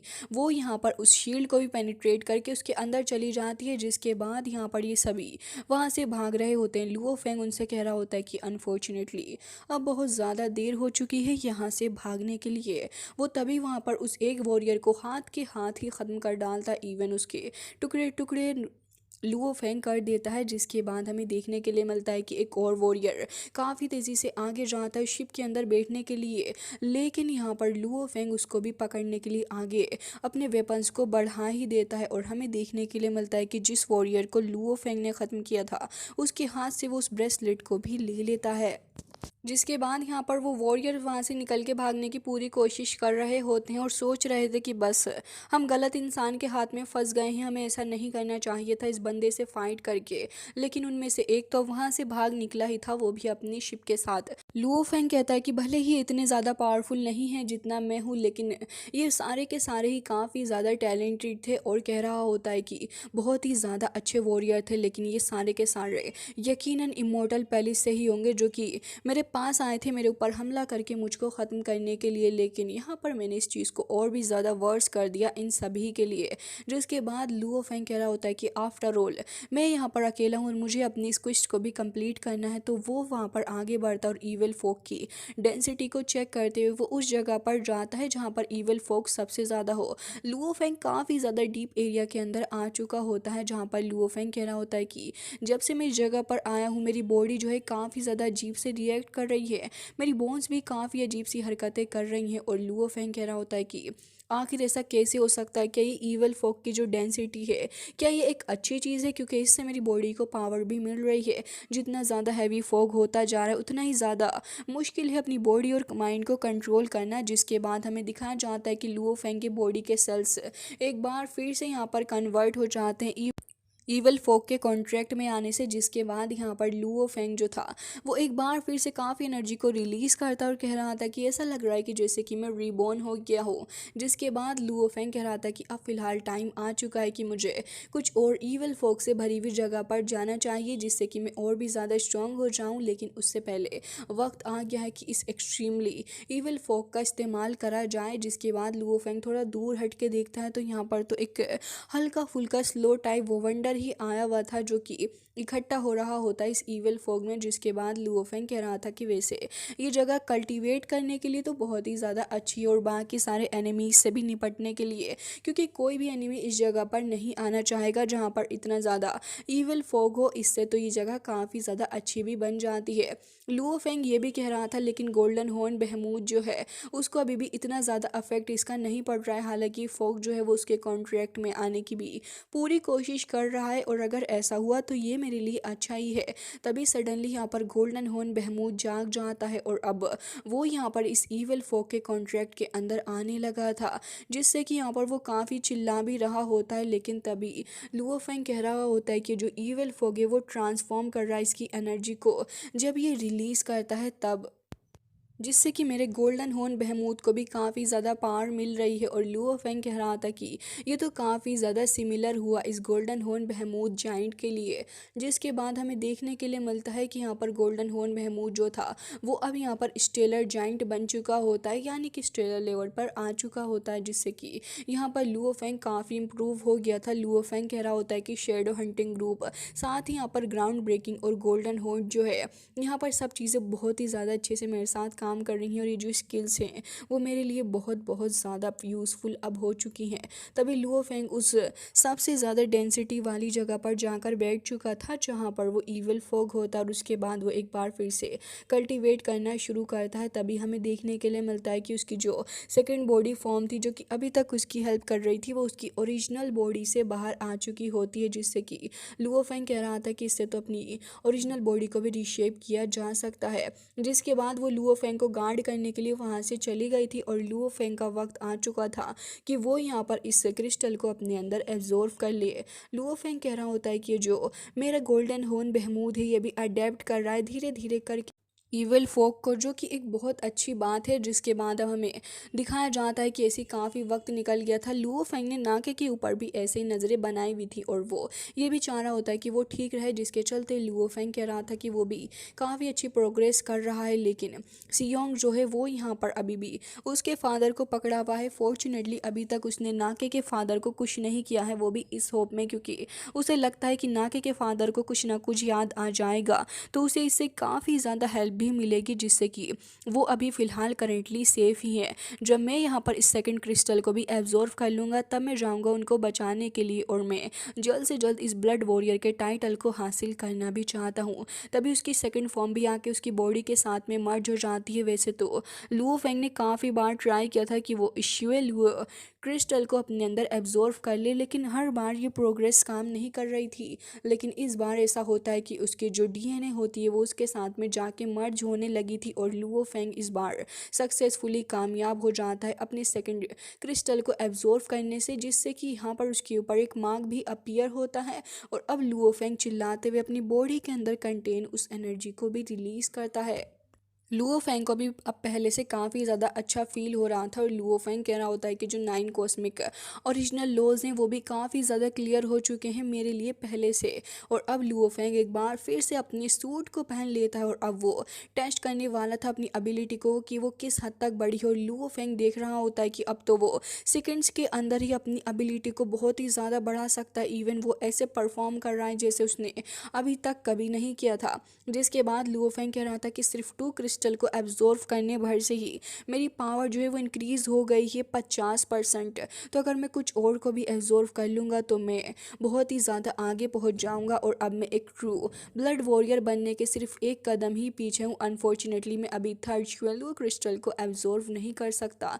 इसके लिए मुझे अपनी बॉडी को 100 टाइम और भी ज़्यादा एबिलिटी से बढ़ाना होगा। इसके लिए मुझे और भी ज़्यादा हार्ड प्रैक्टिस करनी है।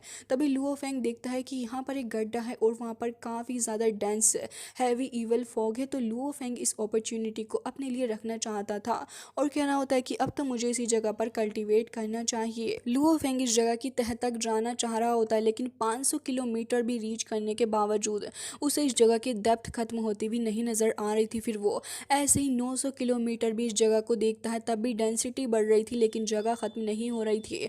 जिसके बाद 1200 किलोमीटर दूर लुओ फेंग को दिखता है कि अब यहाँ पर कुछ तो नज़र आ रहा है। उसके बाद लुओ फेंग अल्टीमेटली पहुँच चुका होता है इस जगह के ऑलमोस्ट एंड पर, जहाँ पर लुओ फेंग को कुछ ऐसा देखने के लिए मिलता है जिसकी उसने अपेक्षा भी नहीं की थी। तभी एक वॉरियर को दिखाया जाता है जो कि कह रहा था कि इसने मेरी कल्टीवेशन को इंटरप्ट किया है, जाओ जाकर इसको ख़त्म कर डालो। जिसके बाद हमें दिखाया जाता है कि यहाँ पर एक वॉरियर जो कि काफ़ी ज़्यादा खतरनाक था वो अब लुओ फेंग की तरफ बढ़ रहा होता है, क्योंकि लुओ फेंग ने यहाँ पर मौजूद कल्टीवेशन लुओ फेंग ने ख़राब कर दी थी, जिसकी वजह से उस बंदे को काफ़ी गुस्सा आ गया था। लुओ फेंग तो आगे ही बढ़ रहा होता है देखने के लिए कि आगे आगे क्या हो सकता है, लेकिन लुओ फेंग को ये नहीं पता था कि आगे एक बहुत ही बड़ा सा खतरा उसके ऊपर इंतज़ार कर रहा है। लुओ फेंग समझ जाता है कि कोई तो है जो कि काफ़ी तेज़ी के साथ अप्रोच कर रहा है, और वो टियर 2 का एक डोमेन मास्टर है। और आखिर वो लुओ फेंग से क्या चाहता है? तभी वो बीस्ट लाइक बंदा हमें दिखाया जाता है जो कि आते ही लुओ फेंग के ऊपर एक चांटा फेंक के मारता है। लुओ फेंग उससे बच गया था, लेकिन वो तो अपनी ह्यूज एक्स का इस्तेमाल करते हुए लुओ फेंग के ऊपर एक बार फिर से हमला करता है, और लगातार लुओ फेंग के ऊपर मल्टीपल अटैक्स वो करे जा रहा था। लुओ फेंग इस चीज़ से बाहर निकलने की कोशिश भी कर रहा होता है, लेकिन लुओ फेंग को पता था कि ये बहुत ज़्यादा खतरनाक है और लुओ फेंग से भी ज़्यादा पावरफुल है। जिसके बाद वो एक के बाद एक अटैक पे अटैक लुओ फेंग के ऊपर करता, और इससे यहाँ पर लुओ फेंग यही सोच रहा था कि मैं जितने भी अटैक कर रहा हूँ ये काफ़ी आसानी से उन अटैक्स से डील कर लेता है, आखिर इसके पास इतनी पावर आई कहाँ से। तभी लुओ फेंग एक बार फिर से उसके ऊपर काफ़ी तेज़ी से आगे बढ़ते हुए उसके हाथ के ऊपर ही अटैक कर देता है। तभी वो भी लुओ फेंग की तरफ आगे आ रहा था और उसके ऊपर हमला करने जा रहा था। लुओ फेंग भी ये देखकर हैरान था और कह रहा होता है कि इवन उसकी इंजरी तक उसको नहीं रोक पा रही। और अब यहाँ पर लुओ फेंग अपनी शैडो ट्रिक्स का इस्तेमाल करते हुए उसके ऊपर चारों ही डायरेक्शन से हमला करता है, जिससे कि इस बार लुओ फेंग उसको ख़त्म करने में कामयाब हो गया था। और अब लुओ फेंग कह रहा होता है कि डोमेन लोड की स्पीड वाकई में बहुत ही ज़्यादा है, लेकिन ये तो एक इंसेन वॉरियर था जो कि इतना ज़्यादा खतरनाक था और इस जगह पर मौजूद था। लुओ फेंग ये देख ही रहा होता है, लेकिन वो वॉरियर एक बार फिर से खुद को रिबिल्ड करने लग जाता है अपनी बॉडी को इकट्ठा करके। लुओ फेंग वहाँ से भागने की कोशिश करता है और बहुत तेज़ी से आगे निकलता है, लेकिन वो तो एक इल्यूजन के अंदर फंस चुका था। और इससे लुओ फेंग की हार्ट बीट भी काफ़ी ज़्यादा तेज़ हो जाती है और लुओ फेंग नहीं समझ पा रहा था कि आखिर ये चीज़ है क्या।